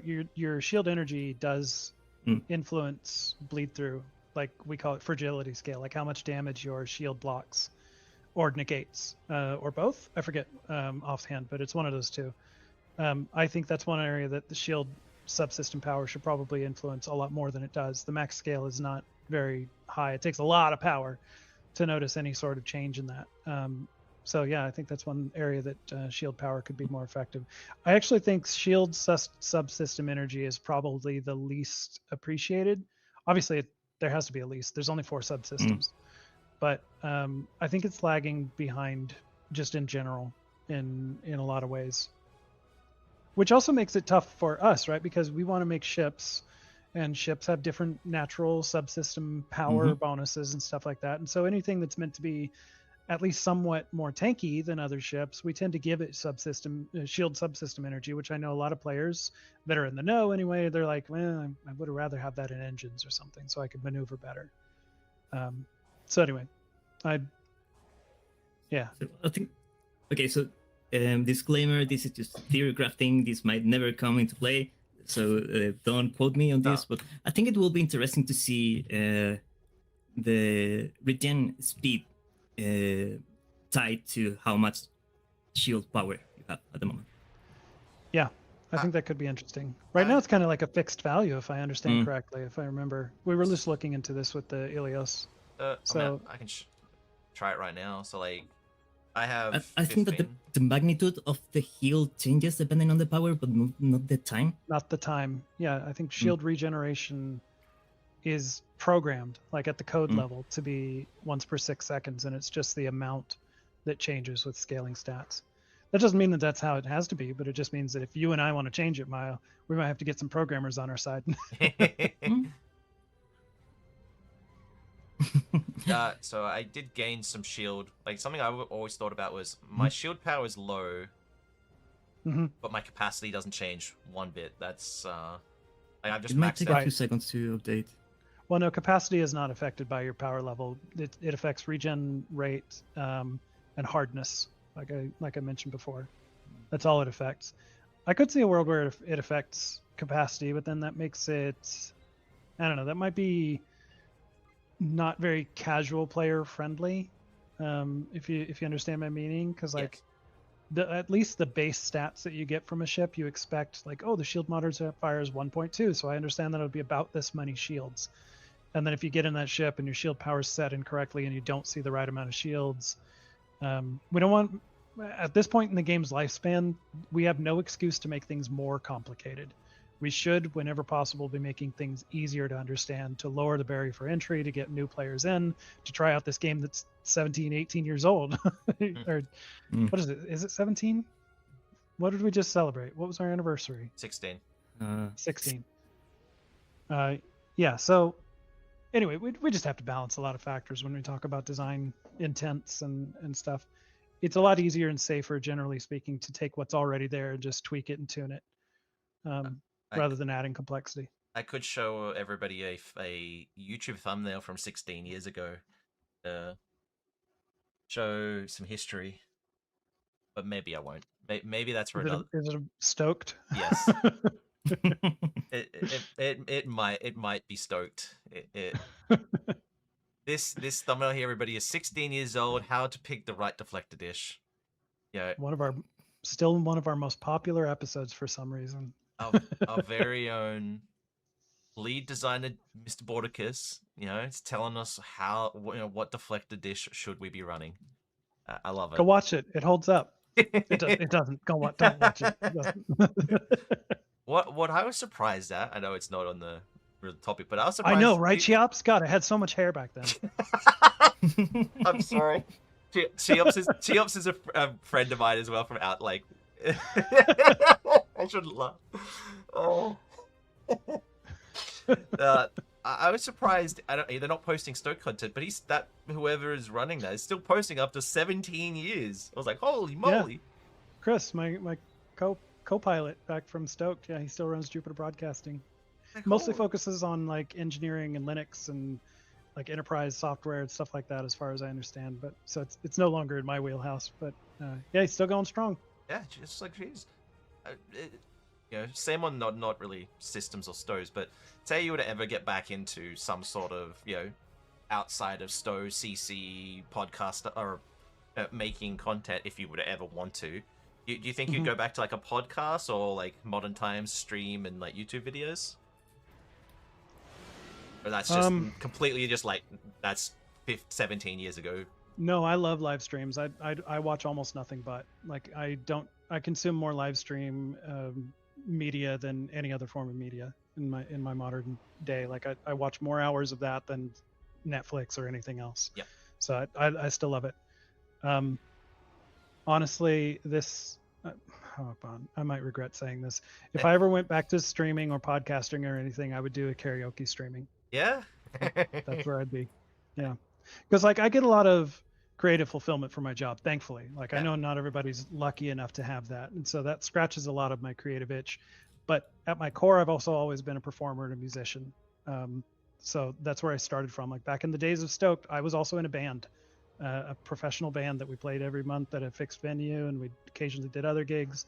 So like that's me. I'm a performer, which is also why I love going on live streams and getting interviewed and everything. Because hello, bring me to limelight. Well,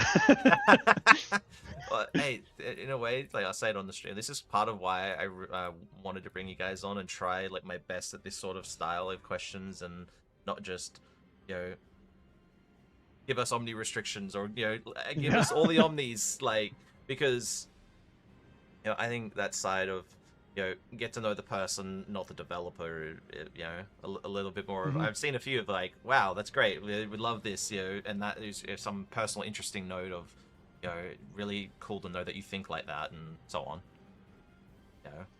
Yeah, well, since the cat's out of the bag here, let me go ahead. You guys can YouTube this, and I guess I'm a public figure, so have fun with it. The band was called the Hometown Band. Our standing gig was called the Hometown Hootenanny. It was country. If you want to go look it up and think it'll embarrass me, no, I'm really proud of it, so don't think it'll embarrass me. I'm gonna say I've heard you singing, and I think you're a good singer.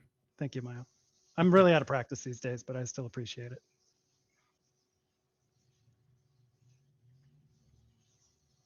So I want to continue on.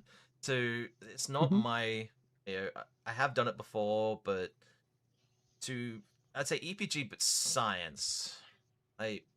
Science. The first point I had was, I don't, nothing real crazy, but similarly to do buff abilities dominated by some unconventional systems. That was more, I even said it, not sure here. That was one of those, like, it does also play into spore infused anomalies and so certain other things, and like the strength of the consoles. I don't really think there's too much there, because like that's you're not gonna change every single science ability, and that's for such a niche. But it's a point of, we gosh, if you watch enough interviews with us systems designers, myself, and everybody else from the team, you'll find the common thread of we talk about it, we think about it. It's true. We think about thousands of things all the time. And Unconventional Systems is on my watch list. I don't know if it'll end up on the public version that we end up eventually one day publishing, but it is there, not because it overperforms, but because it's the only tool that does its job, right? And so that means that if you want to do a certain build, this is the tool you must be using. And that is an overperformance in me, because it's a single, not even best in slot, it's only option. It's the only way that you can play the game that way. And I like that you could play the game that way. I think it's opened a lot of really interesting build choices since we published Unconventional Systems, but it's a problem because it's the only choice that you have. And I don't like players being forced or cornered into a choice, or having this little piece of their build just be, I have to use that thing in order to do the job that I'm trying to do. So addressing that is a long-term project that I honestly, at this point in time, I really haven't been pushing that strongly with the team, but it is essentially trying to figure out ways that we can offer alternatives or additional tools that, even maybe something as simple as it's the same effect as Unconventional Systems, but it's triggered by something other than control abilities. You know, even that giving that sort of just objective choice of how you use those builds is better than the current state of things. This is of course all hypothetical, but envisaging that, would you see it as a personal space trait again? Probably, and the reason comes down to making it obvious that it's meant to be a choice. If it's something like a space set bonus or I don't know, a bridge officer ability that gives you the temporary benefit or something like that, then it's not as obvious that we intend for you to use this instead of unconventional systems. And I think that that would be important for at least the first step into playing in this space. The next one for sort of control or EPG play style, a lot of people consider gravity well like the first step in making a science build. This comes into like your design rules. You ever thought about not uncapping gravity well, but like say a trade or something like that, like similar like the like bubble refraction or something like that, some very unique case on breaking the 12-kilometer rule, or is that like a hard coded built in? It's something we could break, but I just don't think it's necessary. Like you're talking about how gravity well is kind of the linchpin of a lot of exotic damage builds. So why make it better? It's already got a role. It's already got a place. Yeah. And it's already got a whole stable of Star Trek and Starship and personal trait support, right? Yep. Like you could probably slot every Starship trait slot with something that affects gravity well if you wanted to. Yeah. Some of them aren't great, but you could do it, right? So there's already a lot of game support for that. I don't think that it's necessary to make gravity well better, honestly. If it's a matter of its utility could benefit from being able to affect more targets, I don't know that I agree. Like the fact that so many people still use what is one of the few remaining launch era basic bridge officer abilities that people still consider worthwhile. Like there's only a handful of those, right? And Gravity Well's already got a place there. I would even say it's got a bit of a throne in that area. 100%. I don't see the reason to raise it even further, to be perfectly frank. I would rather look at things that would affect the other anomaly abilities like Tychon's Rift or Subspace Rift, I think it's called. Is Subspace Vortex? Subspace Vortex, I think that's the one I'm thinking of. You know, other bridge officer anomalies that don't get as much love or attention that might be able to benefit from something that to bring them closer to on par with Gravity Well, even very cold in space, which is a good power, but it's really it doesn't have a lot of utility synergies that you can build around it, right? Yeah. So I think this really steps into what I call whenever you release an idea, you have to give it support. So basically, why it is so difficult to quote unquote deal with abilities like Gravity Well or Uncon, it's because there's already a really big network of support built around those. Yep. So for example, Gravity Well works with Uncon, works for EBT builds, work for temporal tunneling. I'm not sure, but I believe it does work with spores. So there's already like a lot of things that you can do, and there's a lot of things that it will do at the same time. So for example, in my current build that I'm playing, I use Gravity Well because it triggers both Uncon and temporal tunneling. You know, so that's a 2-for-1. So whenever we want to try to address something like that and offer a new option, one of the problem is how to deal with this big amount of support that this other thing already has. That means on our side that we have to be a little more dutiful and, for example, plan if we are going to release this, then we need to release these other things to offer actual support to that. Or performance tuning pasts. Yeah. Yep. Yeah. So that's one of the difficulties with dealing with all of this. Like, and to tack onto that as well, although I know you didn't want to go into the stores stuff too much, Nick, but like production realities happen sometimes, and sometimes we have an idea that we just don't have time to support. So it's the same sort of thing that Mayo's talking about. Like, yeah, we could do this really cool thing, but it requires us to also take a look at all these powers and examine their synergies and reevaluate their effectiveness just in order to be able to do this cool thing that we want to do. But if we've only got 3 days because Yep. we got to release something, Oh. then that idea goes on Confluence somewhere, and maybe we'll get to it someday. We do something else that's simpler. I'm all for just like from what you're just saying. I'm all for like the human answer. Like that's I think something I try. Like I look at the stream and it's just that constant. For you on the dev stream, it's the constant questions, and it's like sometimes the answer is you have this much time, and you guys have other things to do, and it's just it's a complete like it's a legitimate answer. It's I'm only human. yeah, you're only human. And it's also like while we are in a creative industry, it is still an industry. It's still a business, and we have a lot of masters to serve in terms of like making revenue targets every month and making sure we have events that get people to log in and all that kind of stuff. So it's all a balancing act, really. But anyway, I know you didn't want to go into that side of things too much, so That's I'll nice. just leave it there. Yeah, it's where I have the Kumari. Where do I claim the Andorian phases? They'll store. Yeah, I say. Yeah, the Delicium store. In right here. They'll store and then reclaim and then all the way at the bottom. No, do you have it in your active ship roster? Yeah, it can't be dry docked, right? It has to be something you're in your active roster. Yeah, the dry dock doesn't Yeah, I find count. I find that all the time on ships for the Type 7s. I'll claim it, forget to buy them, discharge or dry dock it, and then go where the hell the Type 7s? I'll be at the Starbase trying to get it, the fleet versions and have to run back and get it into my active roster. I'm going to make a note of that. I think that the logic expressions that we use to gate those things, maybe we can find a new expression, have an engineering make something that also includes dry dock. No promises, but it could be a good QLL for you big ship collectors. And hey, ship collectors spend money. That's how you got all those ships. So maybe we can do something to help you out a little bit there. I'm running into the problem right now, mostly because of the YouTube. I'm at the maximum cap and maximum ships and very high dry dock as well. So I need to do a day of just cleaning my main out a little bit. Borticus played a venue with the absolute best name for a support ship. What was that? Oh, the Hootenanny.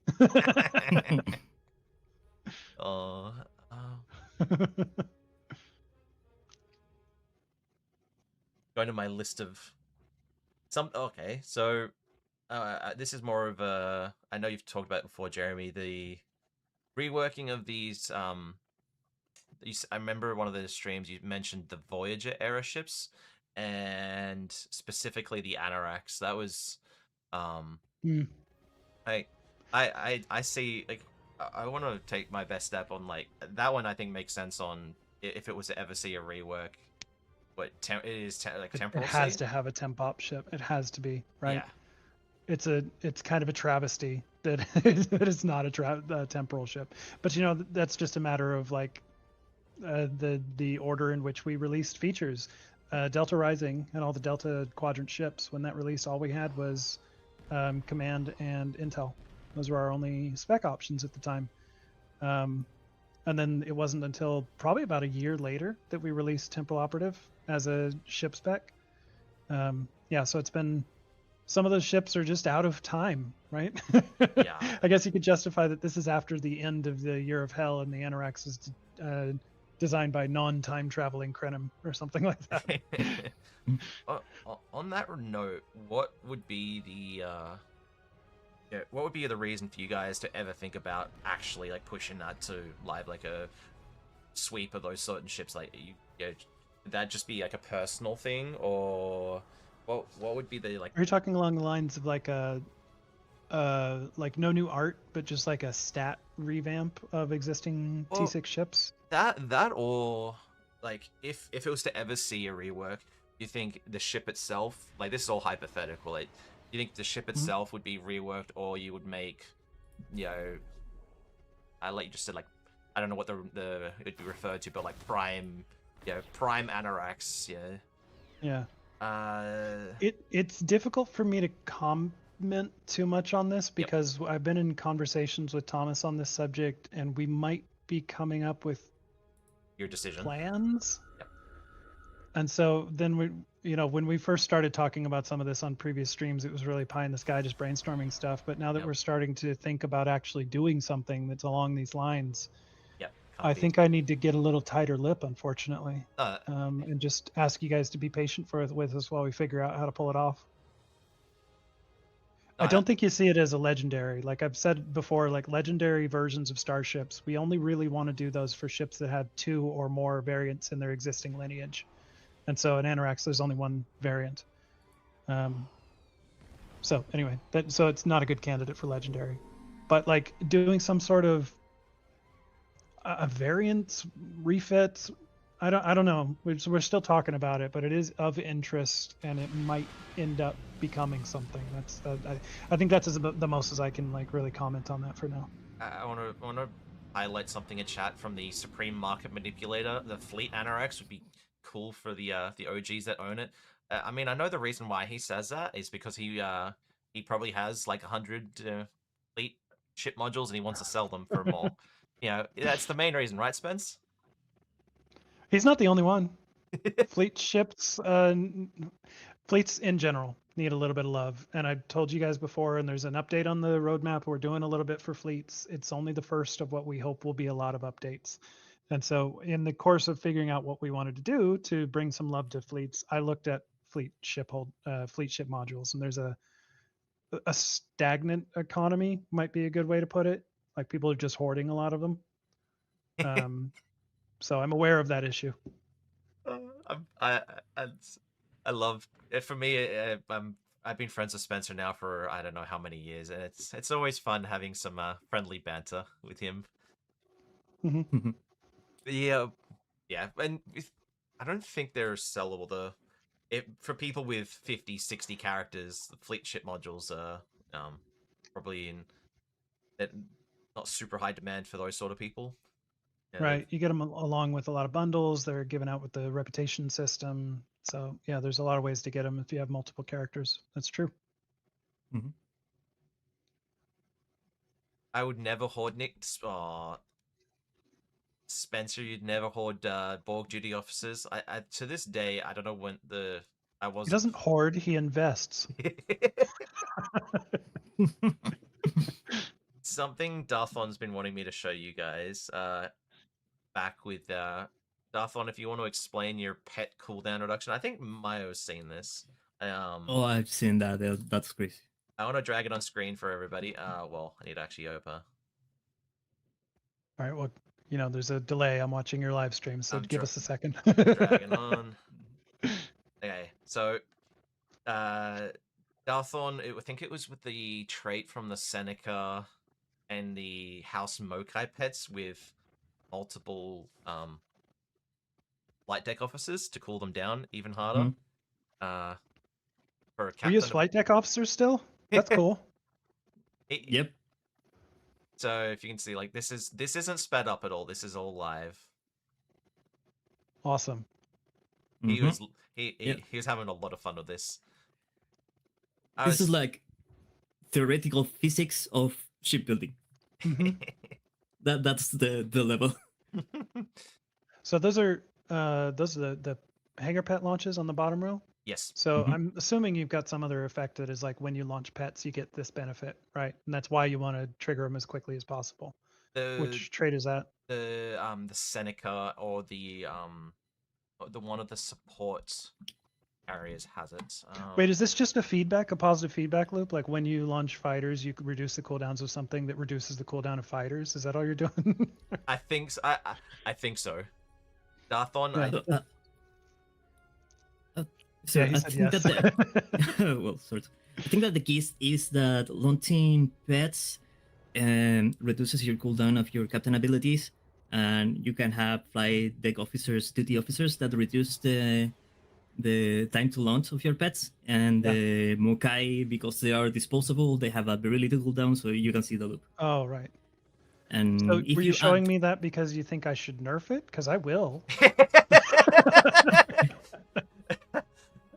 No, that was more like Darthon is he likes that's my just theoretical.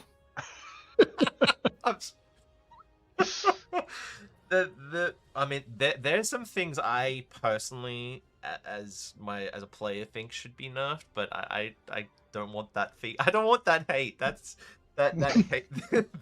The hate would be strong if I even mentioned what I think should be nerfed.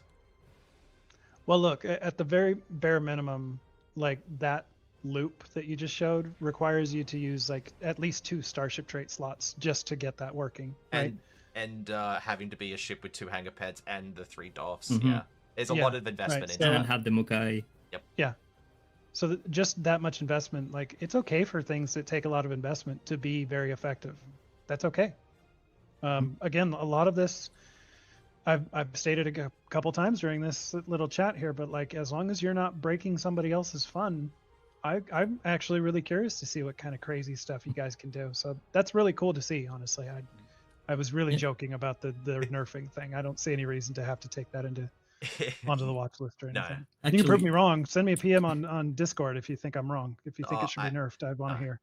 No, because I think there's still like a hard cap on like there's a global cooldown on the specific ones. The Spencer tells me the long tail of I don't remember his name off the top of my head, but he used to stack attack pattern alpha, beam down the ground, wait for it to cool down, beam up, and just have alpha like stacked up, 50 times, and then go into combat.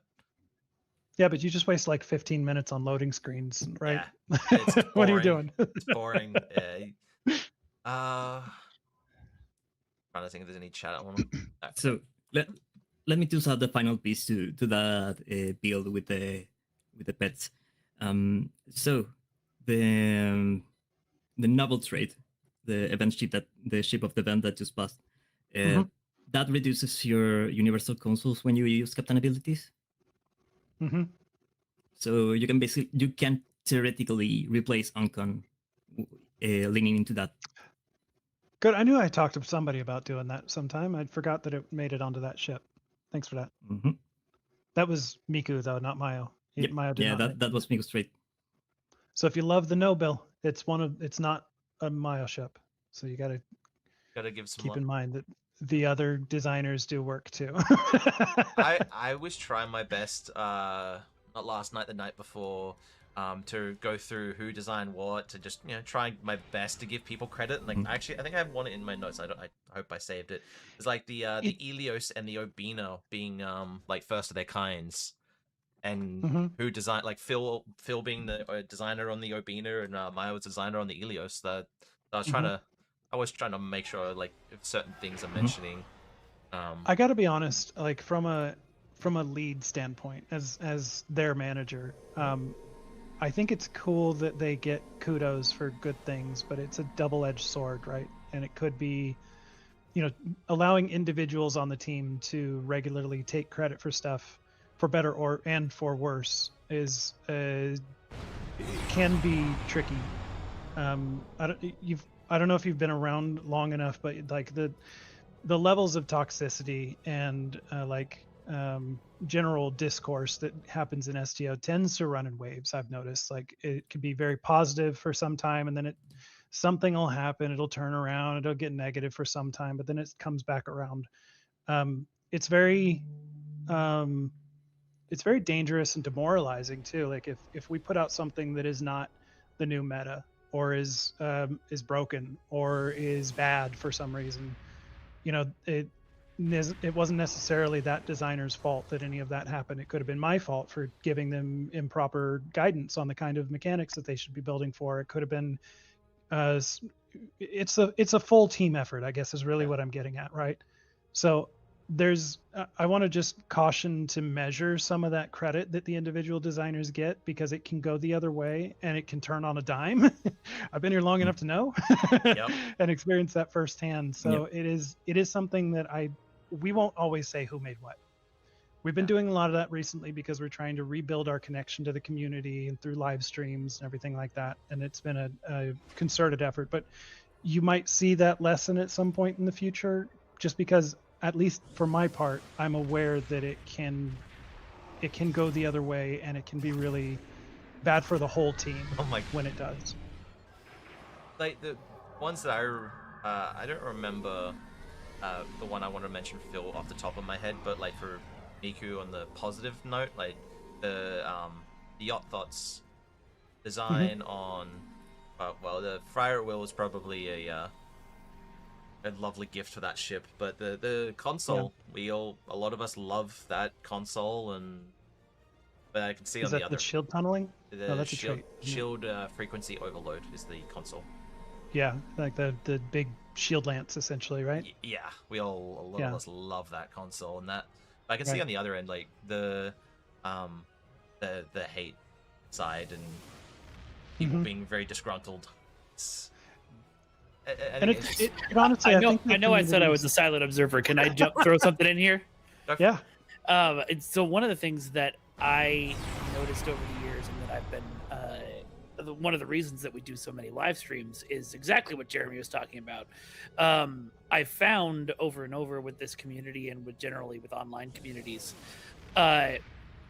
the more you let people know that the people they're talking to are human beings, the better and less toxic the community is. And so, like, that's why, we were talking about getting people credit and having them on live streams and stuff. That's why we do that, because when people actually see the face of the person they're talking to, it just tends to make the discourse a lot better. So I totally agree with you, Jeremy. I just wanted to throw that in as well. And it's true. It has value for sure. I just I'm in the back of my mind, I'm always a little paranoid that it could backfire on us at some point, right? I wanted to add it now, Mike. Now I'm thinking about it, Mike. I did want to add. I was going to set it in a private message, but from my interactions with you this time, the back and forth have been really good, and I do appreciate even today. Like, I messaged you a week ago, and you're like, we were playing a bit of Time Zone and Work War, but to get this set up as quickly as we did, and it was amazing. I do appreciate it, so thank you. Yeah, no problem. I go back to the shadows now. Mike. So, play the gif of him this... backing into the hedge. Let's put. So, speaking about the issue with visibility and crediting people and being basically exposed to the community, I don't know how much people are aware of how the gaming industry as a whole, as an industry, moves. But for example, it's not uncommon to read stories about devs being like personally threatened, and in some cases getting up to like physical stuff. So, for example, stalkers or worse. Like, I could tell you a few stories that I've read over the years that it's really chilling. So I know that luckily for us, I don't believe we have had any such case, at least the years I've been here. It's been a blessedly small number over the years. But other people, other devs, other colleagues, they don't have it that good.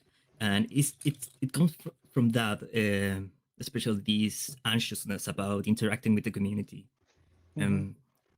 So yeah, I guess that we're also human, so we can be afraid too.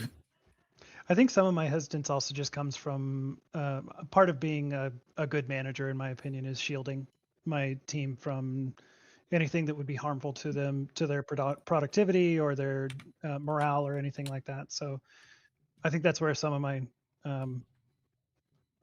hesitance comes from. Like, I everything is a team effort, right? And if it's bad, it's my fault. That's what I want people to assume.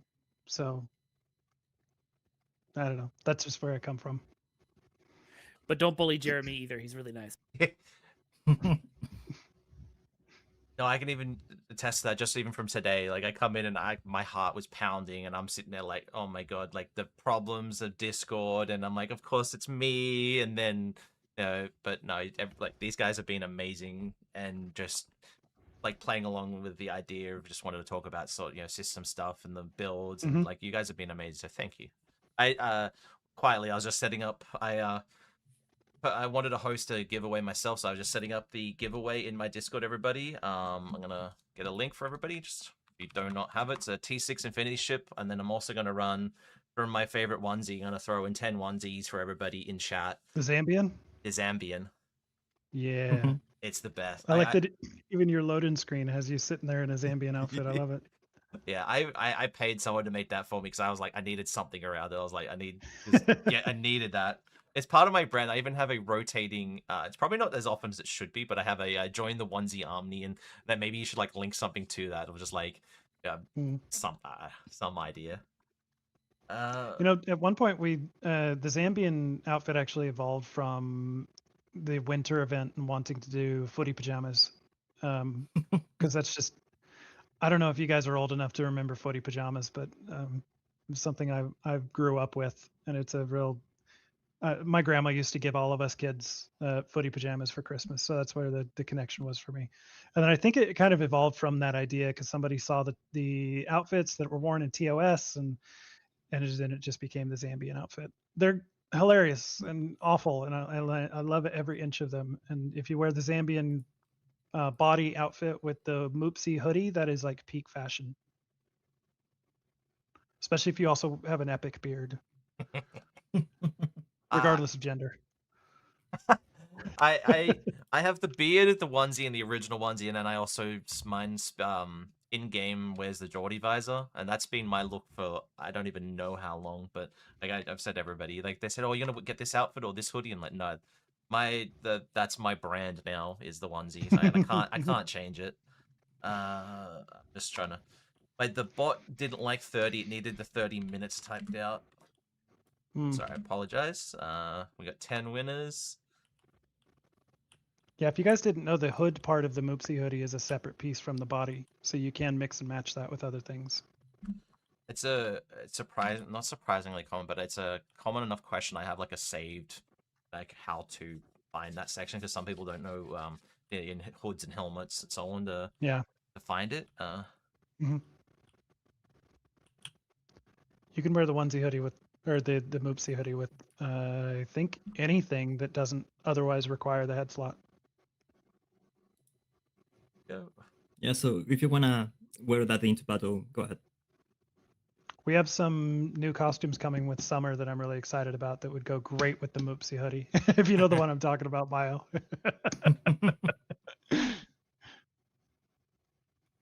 I wanted this. You can slap this one down. This is probably like on the same length or worse of the Omni beam, but it's the I think we're at 2 and a bit hours, so I'm gonna go for it. The Borg cube that's like a flyable board cube. Yeah. We tried it. It wasn't fun. No. No. Even though we tried to make some like. Our lead programmer at the time took a stab even at making like a custom flight mode just for a flyable board cube where the ship wouldn't tilt or bank. We weren't able to. We were able to make it so that it wouldn't bank or turn, but we couldn't make it so that it didn't tilt up and down. Like if you angled your camera up, we were still working on that. But even with that much of a limitation, it like the scale of the ship caused us to also have to do some custom camera work so that it was just so you could see shit going on because it blocks too much of your camera at normal magnification level. And then also like understanding which part of the ship is facing forward was a challenge that made it less fun to even just fly around in the prototype state. Yeah, I don't know that we wouldn't try it again at some point, but I just, I think it's important to let people know that we have tried this. We didn't find it fun, and it caused a lot more questions than answers in terms of whether it's doable. However, I will also say that the Harmony, to some extent, learned from those lessons and was inspired by some of those lessons. And the shape of that ship and some of the ways in which it flies and the fact that we added engine trails to it later on, like those are all things that we, at least some of us that are left from those old days, basically just Thomas and I, remember those lessons from the Borg Cube prototype and we're able to incorporate into the Harmony, which even still I get people complaining that it's hard to fly. So yep. I must say that. Sorry, go ahead. No, yeah, you go, Mayo. Okay. I must say that when I heard about the arguments for, the challenges about making a flyable board cube, I was a bit skeptic, But after playing the Harmony when it was released and before during its development, I really came to understand where that is coming from. Like, I think that also a challenge that might have been overlooked is that when I was trying out Persa for console, I really had issues with the view space because Persa is so big, and I'm not sure if if I don't know how much fun of an on the Harmony is currently in console to fly, and if we think that a board cube will be like a third bigger, that's another challenge that we will have to overcome. Yeah. On ship design and decision making process, Jeremy, I sent you a photo, and you tell me privately, in the bottom right hand corner, I'm on Discord. Discord works now. It mine's been up for a little while. I sent you a message on Discord, and you can tell me like that if it's too close to home for you guys. I was thinking about ship design and like scaling, and like, so you're thinking about like the Harmony, if it's like 10Ks, and like how do you guys decide on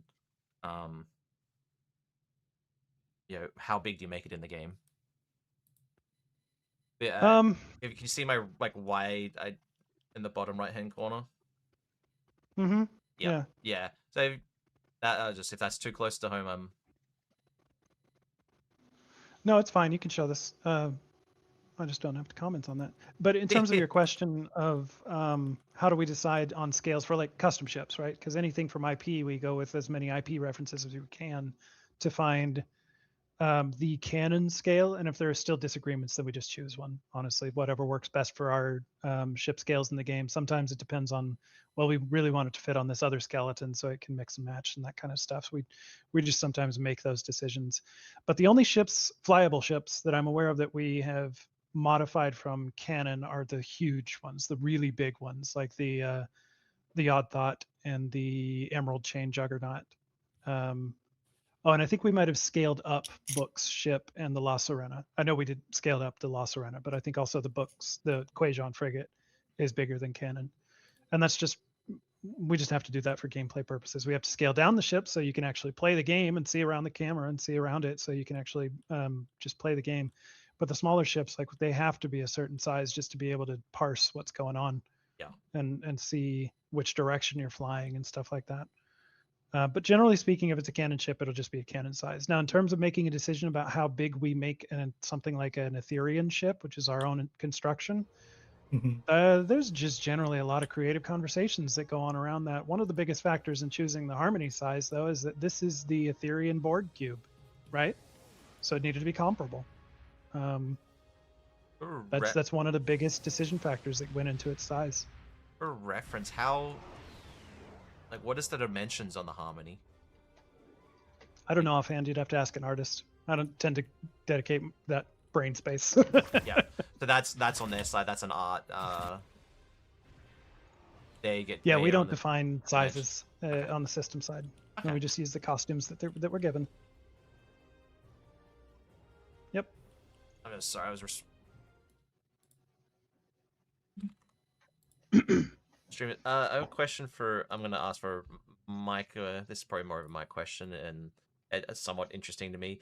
So Master Dude in chat, he asked a more serious question: can we get a Stowe merch store for custom Star Trek clothing that is unique to Stowe? At least I think is that a Mike question or more of a? It is kind of a me question.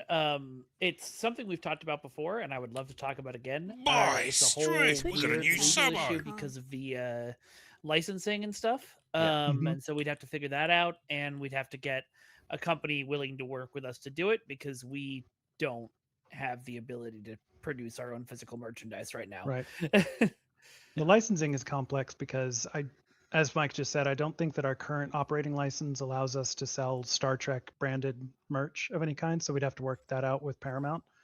But also Paramount would also have to work out with whatever vendor we use to make that merch as well. So there's multiple parties and a lot of red tape and all that kind of stuff that would need to be figured out.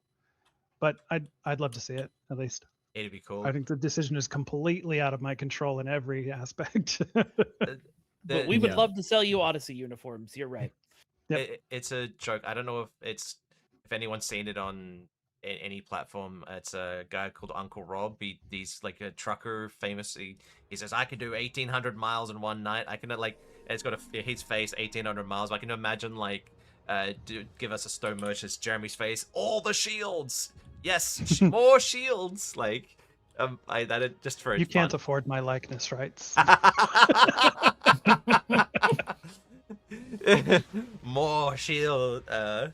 Well, actually, even for stuff that might be STO specific, responding kind of to Master Dude in the Twitch chat, everything that we do is still a product of a license agreement with Paramount.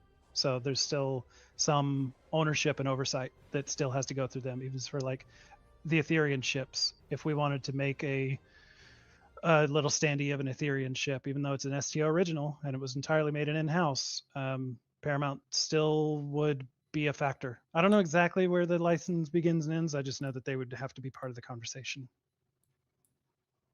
I don't know if Spencer's still here. He had a question he wanted me to ask, but if he's here, I'd prefer him to ask it because, if the market manipulator wants something, I think the market manipulator can ask for it. But I don't know. I don't think he's here right now. I also want to say, like, I don't know where the legality lies, but I have a feeling that if you guys in the audience wanted to make like a Curland here shirt or something like that, I think as long as you're not making significant profits off of it or something, I don't think that it would run into any issues. But I don't want to necessarily encourage it, but I just want to, it's a different conversation at that point. Yeah. Just for disclaimer reasons, this is not a legal counsel, so please Yes. don't take that into consideration. I am not a lawyer. Yeah. No, but for example, I would love to have the Ethereum, the top of the armor as some sort of, I don't know, like a hoodie or something, maybe like a hoodie jacket? with like a jacket.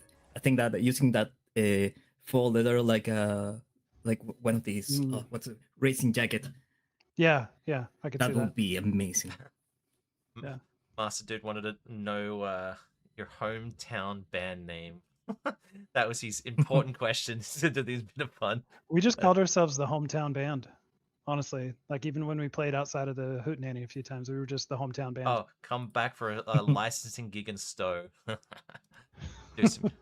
I don't know if you guys see Spencer's question in chat. That was the one he wanted me to mention, but that was a Supreme Fleet Leader question. If that is something that interests you guys at all, or is it just a? I see the second clarification. I can't find the original question. It was Maybe you can re-ask it. So Spencer, the way he wanted to word it, but he would like cooldown reduction methods for rep clickies and intel fleet, so he doesn't have to wait in just sitting around for 5 minutes in between his solo ISEs. Well, so itemizing something like that, sometimes these things slip my radar. I hadn't realized that we hadn't provided any itemization on that angle. That might be interesting to add, because you can have 5 clickies, so like why not do something to improve that power set? That's about the same number of like science bridge officer seats that you can have on a science ship, right? Yeah. So might as well look into it. Well, but in terms of in the actual use case that you're talking about of having a way to reset cooldowns between TFOs, that's actually something that I've recently filed a ticket for engineering. I don't know if we could do anything about it, but I asked them to see if there's some way that we can institute an auto clean. Like, I play a few other MMOs online, and I noticed that they all do this. They all reset all your cooldowns between matches, and so I figured if they're doing it, I can't think of a reason that we couldn't do it. So let's go ahead and look into it. yeah, that was and I think for them it's like when they abort a private TFO or something, like they just come out and it's like 5-minute cooldowns and they can't go back in. If they died during the initial assault on Hive and they were running for a DPS race, they just want to abort and try over. Yeah. I get it. Endeavor, I don't remember your legitimate question. I remember my troll question about you. I don't actually remember your legitimate question. Wasn't your question in the document that you sent me, how do we prevent the Yorktown from ever getting into the game? It was how to prevent the Jamestown. That was the Jamestown. That's right. Yeah. The troll question. Yeah, that was the troll one. He's really big into the Jamestown, and that's an art thing that I don't really. Listen, I I really like cider, so send me a few dozen cases of some really nice cider, and we'll talk. So here's when I say, okay, so who's willing to give up the most? Yep. So what you're saying is I gotta send Jeremy a couple years supply of cider, and we Of we good can, cider. of good cider. We'll we'll get a few things nerfed, get a few things buffed, and even this Unless even without unless someone else sends even more ciders to counter nerf those. So, Listen, I only have so much storage area. yeah. It's too much. Disclaimer: this is a joke. Disclaimer: do not bribe your devs. Yeah, I was like, I really wanted to give you guys the Zambian outfit, the onesie, and then I remember you guys saying like you guys can't accept gifts and all that. I was like, oh. Well, anyway, we're devs. If we want the Zambian outfit, I'm sure we have people we can contact to get it for free. That there was one on that, but I was more of a private. I was like, I'd love to like do a random YouTube. It'd be like April Fool's, the devs do more damage than all of you. Like, work on a build or something. But that's more of a fun one, not a serious question. Like, I have I will never disillusion myself to think that I'll outperform somebody in like Spencer's tier. It's impossible. I don't even know how he flies like that. I have taken his exact ship with his exact build into playtests, and my performance is crap comparatively, right? Like, so there's something to it that I don't understand how to pilot. I've spent many an hour doing things with him. Back in the day, we weren't streaming or whatever and making content. He would have the laptop on the belly. He'd be leaning back in his chair with a flannel blanket, and he'd be like this with his hands playing, and he's still doing better than everybody. And we're just like, how? You were like a robot, It's just, there's something about them sausage fingers that, they've got some special powers. I do my best as a systems designer. I think that it is important to have some understanding of how it's accomplished. And so I do try to, that's one of the reasons that I like lurking in your guys' live streams on occasion.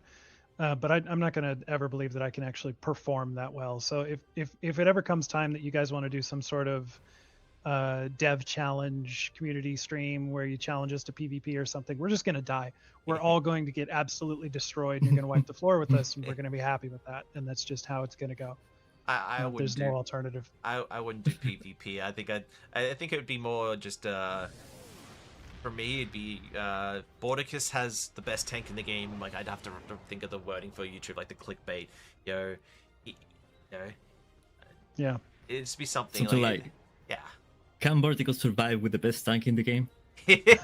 there. See, this is why Mayo. You've got the click brain, the clickbait brain. He does. I just spent too much time on the internet. I think. Don't we all? Oh.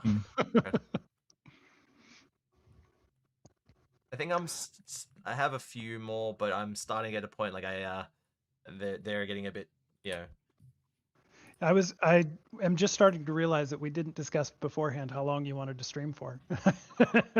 Yeah, I was kind of expecting like be told a time limit and all that. Like last weekend I streamed for 9.5 hours. The weekend before was like 3. So for me, I'm very I go until I want to stop.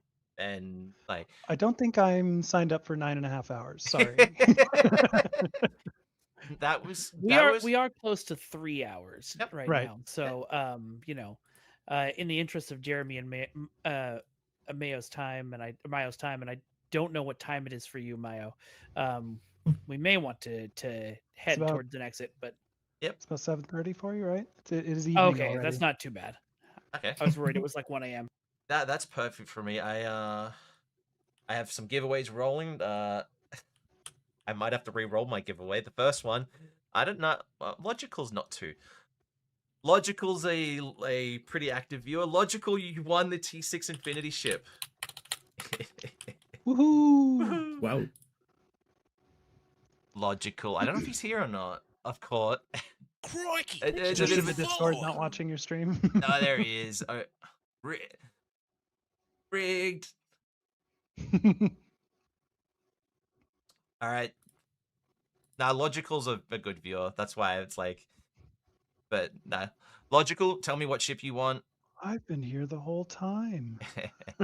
Logical, get no Beaner now. And then the onesies. I don't think I need to do my daily. I've always got a thing. I was gonna say, I know Mayo is down for a TFO, but I dragged Mayo through all the TFOs I like dragging people through last weekend. I was for most like Crikey, some a struggle new to get the follower. coordinated group to finish Elite Royal Flush, so I like to offer up. We'll take 3 high-end people that can solo a lane, and we'll take 2 people through Elite Royal Flush. And Battle of Corfairs was a big one for a long time with the Teray phase being bugged. We're like, if we get the Teray phase, we'll take some people who've never completed Corfairs and never been it. Yeah, I'm not even logged in right now. So, but if Mayo and you want to run something before we call it, I'm happy to sit by and laugh at you. Or I mean, observe. Hey. Yeah. Yeah, I'm happy to play. I got my noble at. I don't know what. Actually, I'm gonna bring out. I think it's a incredibly. It's one of my favorites of all time. Crikey, a new But a follower. incredibly unpopular ship, the United Earth. Do we full Mayo nanny? I think Mayo's running like a tank hybrid, like the hit and run sort of Kumari build still, right? Yeah. Basically, it's like a science tank, something like that. It's just that weird interaction that I realized that you can buff your weapons with EBT and science at the same time. I'm playing on that. Sorry, I almost reverted to Spanish for a second. I'm playing on that idea right now, but it's the I think to this day is still the only ship in the game that can run Suppression Barrage 3 alongside Gravity Well 3 at the same time. There's like the Surok and I don't know if there's one other ship that can do it, like if you flip their modes, but a ship that can run it without flipping modes and running at the same time. Yeah, I really, for a tank player and just having fun, this one's big. I'm glad you have a use case for the UEDF because it has been, it was a challenge to make this ship feel good. I made this one back in the day. And this was one of those where, occasionally you're just, and Mayo can attest to this, sometimes you're just thrown a ship and you're like, what the hell am I supposed to do with this? This was definitely one of those tasks. The art was already made by the time we got around to the point in the ship schedule that we had to make another ship. And so I was handed this thing and like, what am I going to do with it? It didn't do anything in the show. It just looks like a big elephant head in space. I don't know what I'm supposed to make it. So anyway, I'm glad that it has a use case, and I'm glad that you noted that the stations are weird because that was on purpose. Doing something a little bit weird on occasion that breaks the rules is an important tool that we have as designers to make something stand out and at least get noticed, if not actually get used. At the time, I definitely was giving this one a lot of hate privately, but I look at it now and it's, the versatility, and back in the day, as Spencer mentioned, this was the DPS platform when it come out. Like, this thing was what you use to get high DPS in, like, elite runs. The 4-4 setup and the ability to run, you could run Call Emergency Artillery 3 and Mine Pattern Beta 3. So you could have the double whammy of lots of torpedoes, lots of mines, lots of projectile, everything. Cool. It was a fun ship. I actually really liked it, and the it's really high inertia made it actually, it was unique to fly. But extra weird. Yeah, it was. Like, it just stopped on a dime. It was fantastic. Even to this day. Spencer, we still do on occasion do weird things with ships, like the Hollow Matrix ship that came out not too long ago. Was that last summer? Yes. Or the summer before? It was. But yeah, yes, like right. maybe not quite as weird as this ship, but definitely off the beaten path, right? And you'll see us keep doing some experimentation with that from time to time, usually with event ships. But yeah, it's fun too. I gotta take Spencer. I always joke it's part of my contract of being in his fleet. You gotta shield his doffs and take him into TFOs that he wants to do and all the rest of it. But he's been a Spencer in a joking manner. He's been a good friend for me and personal time, so I give him a lot of crap, but the market manipulation's just a bit of fun. I just want to warn though that there's a very good chance you'll hear my keyboard. That's fine. Makes total sense during gameplay. I sent Mayo a private message earlier. Like, maybe type less while you're talking, though.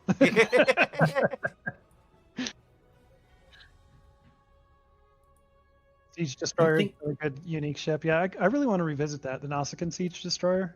I think it's a really interesting ship, and actually, Arena, one of our content designers, really likes that ship. Still flies it on occasion. So I think it could use some love, maybe, to fix up the transformation mode or make it easier to use or something like that. I'm not really sure, but it's such a cool ship. I'm sad to see it sidelined over the years. Mike, I don't know what you're doing. I'd always like to open up for people who aren't here very often. If you're in game, would you like to do a TFO? If you're not in game, completely understanding if you're doing other things. Mike's here. He's not even listening. I can fire up SDO. I took me a second to unmute. Jesus. Hey. Jeremy with all the clips tonight. Yep. I generally do. Listen, it's Friday. It's been a very long week. Yeah. I might be a little more candid than I should be, but I'm having fun. Hey. I would have yelled at you if you were too candid. Hey, I was having fun with my job before I joined the stream. Working on that thing. I love that thing. We have room for one more, everybody, for some Elite TFO. I'll probably give Mayo and Mike a choice of whatever they would like to run first, but we have room for one more. Mayo votes for Shattered Peace. Probably. I'll let Mayo choose, because if I chose, it would be Gravity Kills. Gravity Kills. We all have our love-hate relationships with certain cues, right? Yeah. Well, I just love that one because it's collect the particles. Yes, just get the particles. I have had similar reactions. Well, it's probably last weekend. I was playing and got into Days of Doom, and nobody knew what they were doing. And it was, I just chose to roll with it and have some fun with it. But it's another one of those, like, if people just read the mission log. Yeah. There was a whole conversation in the Discord the other day about how, like, well, you can't make crystalline entity easier. It's just because people aren't reading the text. And I'm like, you are the same people who are telling us to make briefings shorter. So I remember some time ago, I got on a bug in Hidden in Stasis. It was my first time running the TFO. And it took us a while, but in the end, we started talking among the team and figuring it out. And that was one of the best experiences I've had. You liked it so much that you did an internal tutorial with the other designers to, like, hey, this is how you play this. And these are some ideas of how we could make it easier to play. I really enjoyed that little training exercise, I guess you might say. Training montage. Yeah, it's really great. It just needs to be more clear on what you have to do, and that's Yeah, one of the things that stood out to me the most, I'm just going to fill space while you guys get queued up and everything, was that like if that TFO were made today, then a lot of the voiceovers that are currently just audio cues that you hear in the world would instead be MIDI contacts, right? So you would actually see the message pop up and it would say the text that's currently just like this ambient voiceover that you might have turned off ambient sound effects and not ever heard the thing. But there are sound effects, there are voiceovers that say like this such and such is happening at this location, and so you're supposed to go there and deal with it. But the TFO is so old that it actually predates the mini contact technology that didn't exist when we made that TFO. So if I remember correctly, the first mini contact was Bonniekin, wasn't it? It might have been. Yeah. But it was not there at launch, and so a lot of our early content just wasn't able to benefit from that stuff. Steve, I don't think I did. I think your stream hung. Nope, there it is.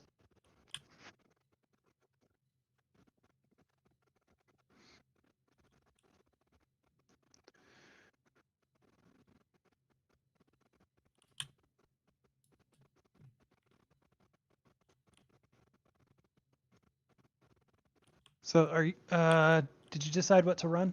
You're just waiting for one more teammate? I'm waiting for Mike to just jump on in game. Oh, it's Mike.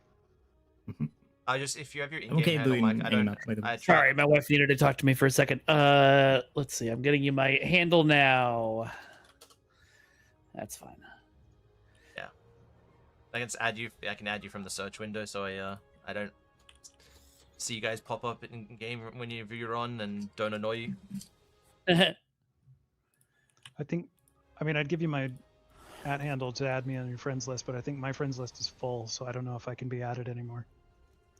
I didn't know that was You're a thing. just too popular, Jeremy. Wow, Mr. Popular.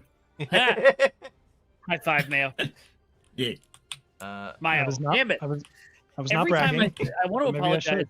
publicly because every time I say your name out loud, I go through, don't pronounce it like the condiment. How is the condiment pronounced? Oh God, which one do I say? And then I pick the wrong one every single time. I I can was- hear it sometimes in your voice. You're like, Yep. and then if we go over and talk to Mayo,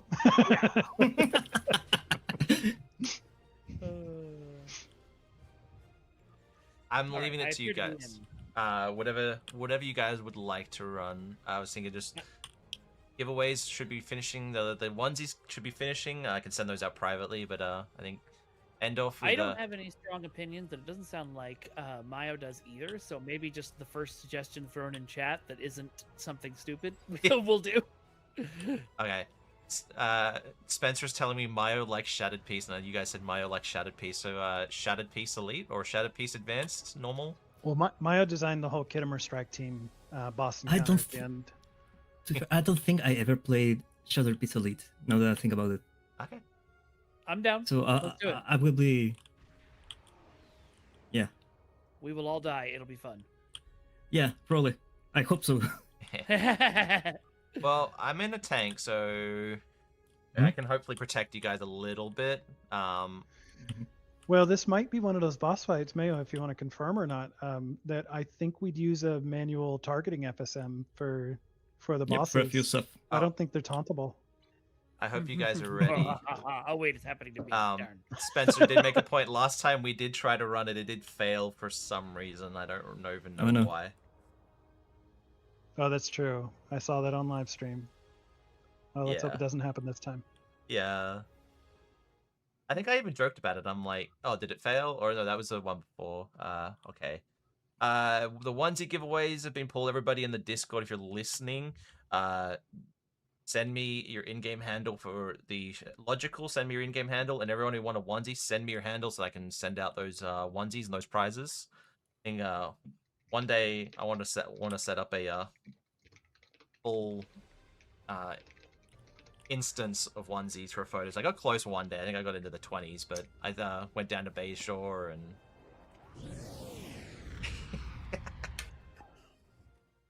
That Jeremy, you remind me of Jesus, the one on Bayshore down on ground where you have to like interview everyone.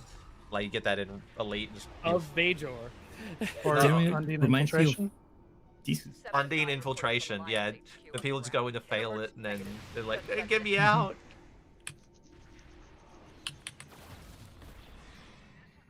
All right, good luck, everyone. All right, Lord Enderthon says if we get the Tholium map, focus one target at a time. If we spread our damage, a ship will escape, and in Elite, one ship escaping equals we lose.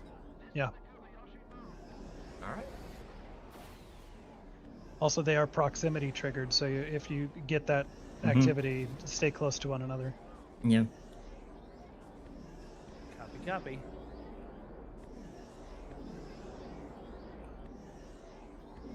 I love this warp briefing. Hmm Oh, I love that the Kobayashi Maru is warping sideways.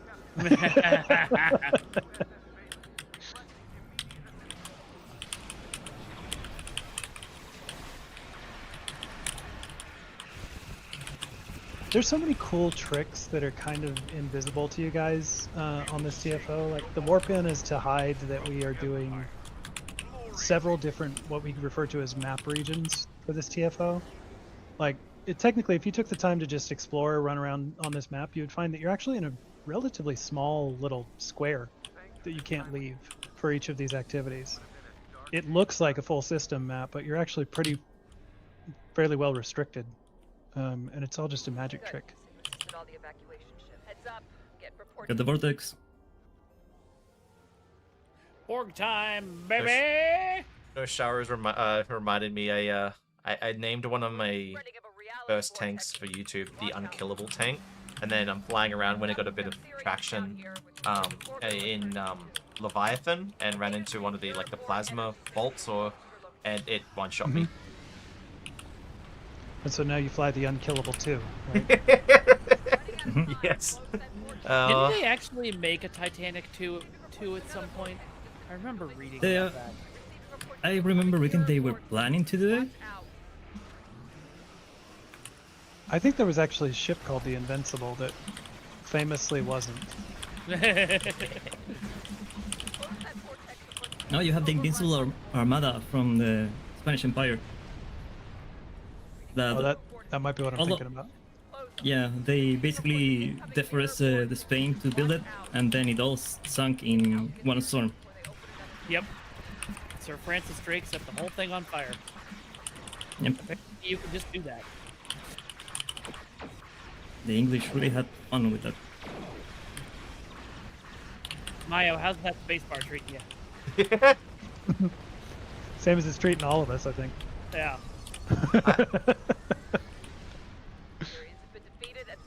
Who doesn't love a good clacky keyboard, though, right? Yeah, No, it's right? great. There's this really cool store in Little Tokyo in LA that has just endless clacking keyboards. It's very satisfying to walk through. All right, one target at a time. Not that it's going to matter because everything has died before I think I fired a single torpedo. Then your job is just look pretty. Hey, I'm in the right ship for that then.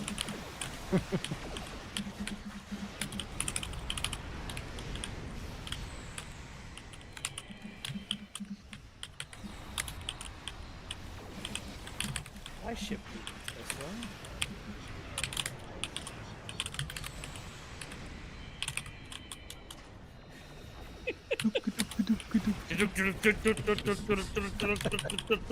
Someone techno remix Mayo's keyboard. I'm hearing both. I'm hearing the pentachoric going off as well. The very unique sound, and everything is amazing. Oh, I think I did the thing. I think I thought you all were going for this Concord class and went after him. Uh-oh. Well, we're all gonna lose, everybody. It's okay. Somebody save Kale. I mean, I'm living. I just have to kill this thing faster than I'm No, I currently know. doing it. Rescue him from his folly, more like. Yeah. Sorry. I went 1-2. I think I got held up. Then I turned. Then everyone went the other way. I'm like, oh no. You know what? Should have coordinated. It was the perfect elite experience. It is. Yeah. I know that it's not fun to lose, but I have to say that I think it's fun that some TFOs challenge you in ways that aren't just DPS output. Yep. Exactly. Agreed. Mm-hmm. I'm just gonna leave that right there. Just the elephant, the tooth, in down the all her elephant. glory.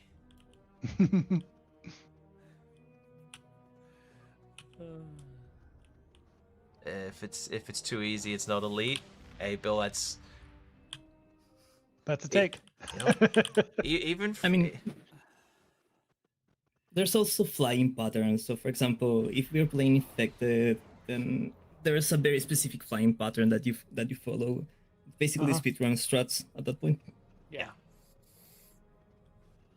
Always go left, from what I hear. And that might even go up to muscle memory. So you just know how long you have to fly to get a certain distance to get the damage and everything. a few of the people really want us to go into an ISC, but I think I'm gonna say maybe next time. Oh my, Spencer's even saying 20 seconds from my ISC. I'll leave it to these guys if they want to go and. An ISC run will not significantly Yeah. delay the end of your I was stream, gonna so- say it's not gonna take a lot of time, so I'm up. let's do it. Wash that failure taste out of your mouth. Yeah, either we win fast or we die fast. So it's Yeah. it won't be. You know what? I'm Want to gonna finish? go right just to mess with you all. No. Gonna bring something fun out. I'll go this one. Your Nigerian defender is named "I'm helping" in all caps. Absolutely incredible. That one gets a lot of people love that one. I just imagine flying up to an objective, dropping its tentacles, and all you see is "I'm helping." I'm helping. That's kind of the Starship equivalent of having a dog inside your car with a sign that says he has water and Yeah. the AC is on. And his favorite tunes are on Spotify. Spencer really just wants to show off, all that market manipulation DPS. He just done. He wants it. All right, Wait, was Spencer on the team? with us? Spencer That was on the explains team. Many things. Yep. He was on. He called it the ship name was called the RP theme build. So I don't really know what he was Oh, so it flying. was only a couple million DPS. Yeah, he Yes. was like, I'm not trying that hard, guys. It's not a vanity, but the standard Lucari ship I think is my favorite on a lot of ships. Like I love that The Tron. standard Lucari shield is amazing. Yeah, Yes. I know. This is one of So those things good. where like I love the lines and all this for I just remembered Can- hosting a giveaway for 10 people. You're gonna receive a lot of messages. Jeremy, can we make more vanity engine effects and vanity deflectors? The only thing stopping us is time. And the forethought to make the request before we're shipping the thing.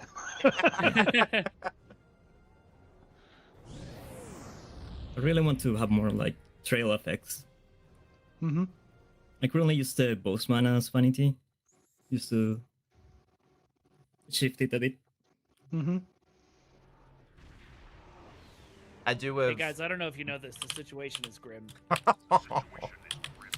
was gonna say, it's very grim. It's gonna be a hard challenge for us here. I have one fun question for all three of you before we end, and it won't take long. Okay. After ISE? Well, I mean, I can start with you, Jeremy. For us CCs, what would you like to see more out of? Like, what would you like to see us do more? Is anything in particular that comes to mind, or continue just having fun?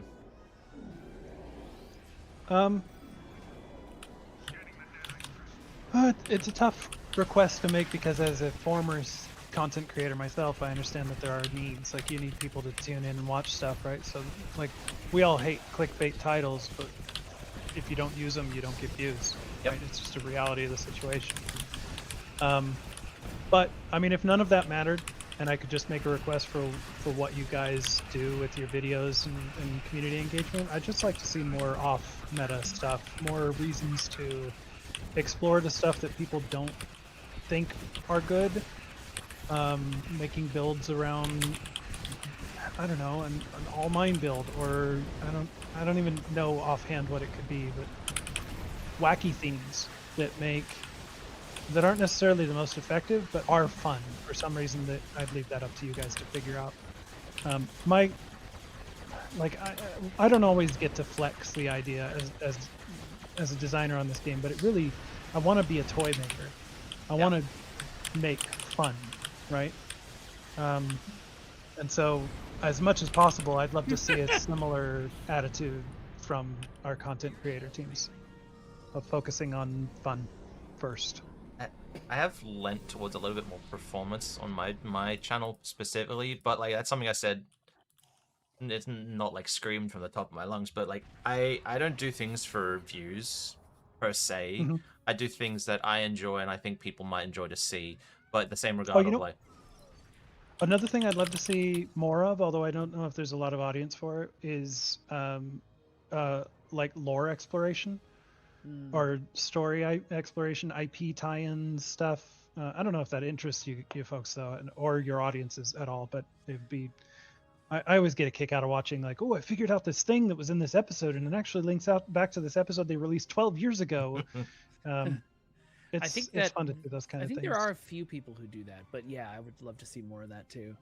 Endeavor does a lot of it on his, not a lot of it, but he does some of that on his live stream, like talking about the lore and the story. But I Yeah, for sure. don't think he does it on the long form content side.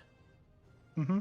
Yeah, There's And also it's not like I'm not saying that nobody does it, obviously, but Yeah. if your question is if what would I like to see more Yep. of, I'd love to see more of that, I guess. yeah, okay. Yeah, it's always I think that side of like for me it's I'm focusing on a lot of builds, but like what as developers do you guys think might you think's lacking or we could get a bit more focus on. Well, I got to be totally honest too. Like your guys is making build videos and build reviews and news review videos and lore blog or dev blog review videos and all that kind of stuff. It is helpful, right? Like it's kind of in a way you're our unpaid interns to some level of additional marketing, and I don't want you to stop. Because what you already do, you already have ingrained audiences, and they're great to have those angles to reach out. Even if you're making a video that says the devs screwed up with this thing and it's not working right or whatever, I would rather you make a video of that than not make a video, because at least it keeps the game being a subject of conversation in the gaming space and among our Star Trek fans and everything. Mike and Mayo, anything that comes to mind?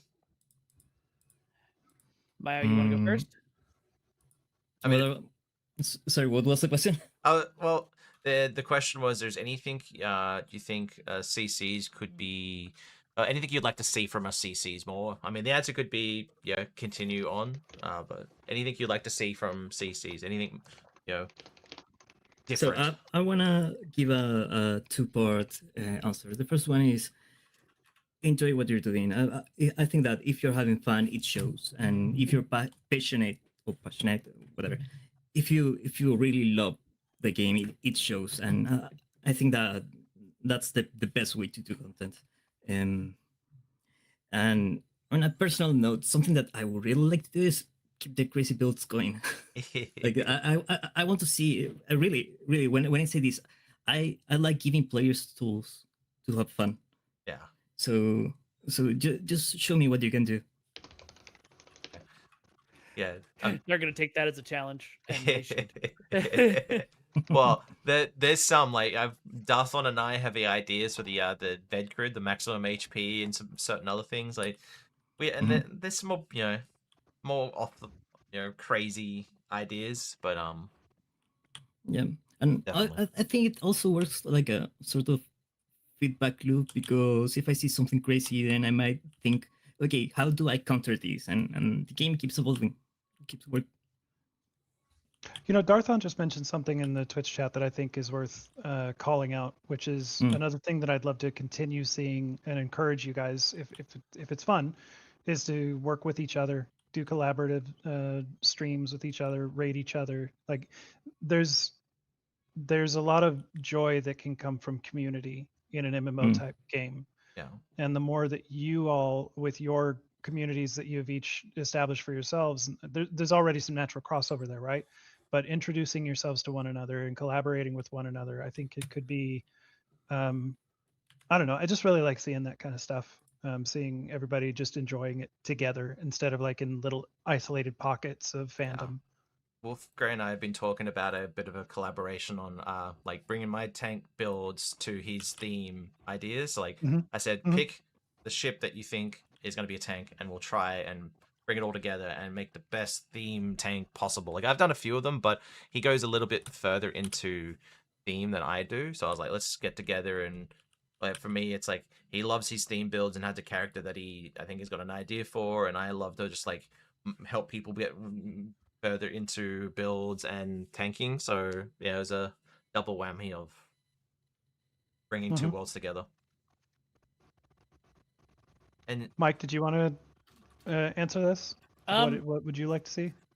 I think, I'm trying to figure out. So, like, I really like what the content creators are doing right now. You know, like Jeremy said, there's a lot of focus on new builds, and less on really anything else. But that's kind of the game right now. I think the only thing that I would love to see is, like, I know we got to do, like Jeremy said, we got to do clickbait titles and stuff like that. So actually, no, I don't think, because you do have to do that. You're right, because of the way the YouTube algorithm works. So I guess there's nothing that I want you to change right now. I mean, I have an answer for you, Mike, that I think you would enjoy. More sword content from us, right? Yes, 100%. 100%. The first person to put out the top 10 swords in STL will get Mike's subscription. I guarantee. Yep, absolutely. Okay, I don't have that, but like if I can find it quickly. Yeah. Where is it? Spencer in chat says I know I'm reading chat. I'm breaking my own rules. We need more up to date, high quality guides, and he's got plans for it. Reach out to me, bro, because I would love to have more guides online. That reminds me, I need to follow up with Stowe Better sent me something that I need to look into. Since we're reading chat, Trekmaster has also made a good suggestion that I would second, which is there's room for modern tutorials and gameplay tips for more entry level players. Absolutely. If anybody had an interest in making that type of content, I would love to signal boost it. This, I don't know if you're got the stream open, Mike. It's from February 15th, 2024. The ultimate melee ground build. Oh, all right.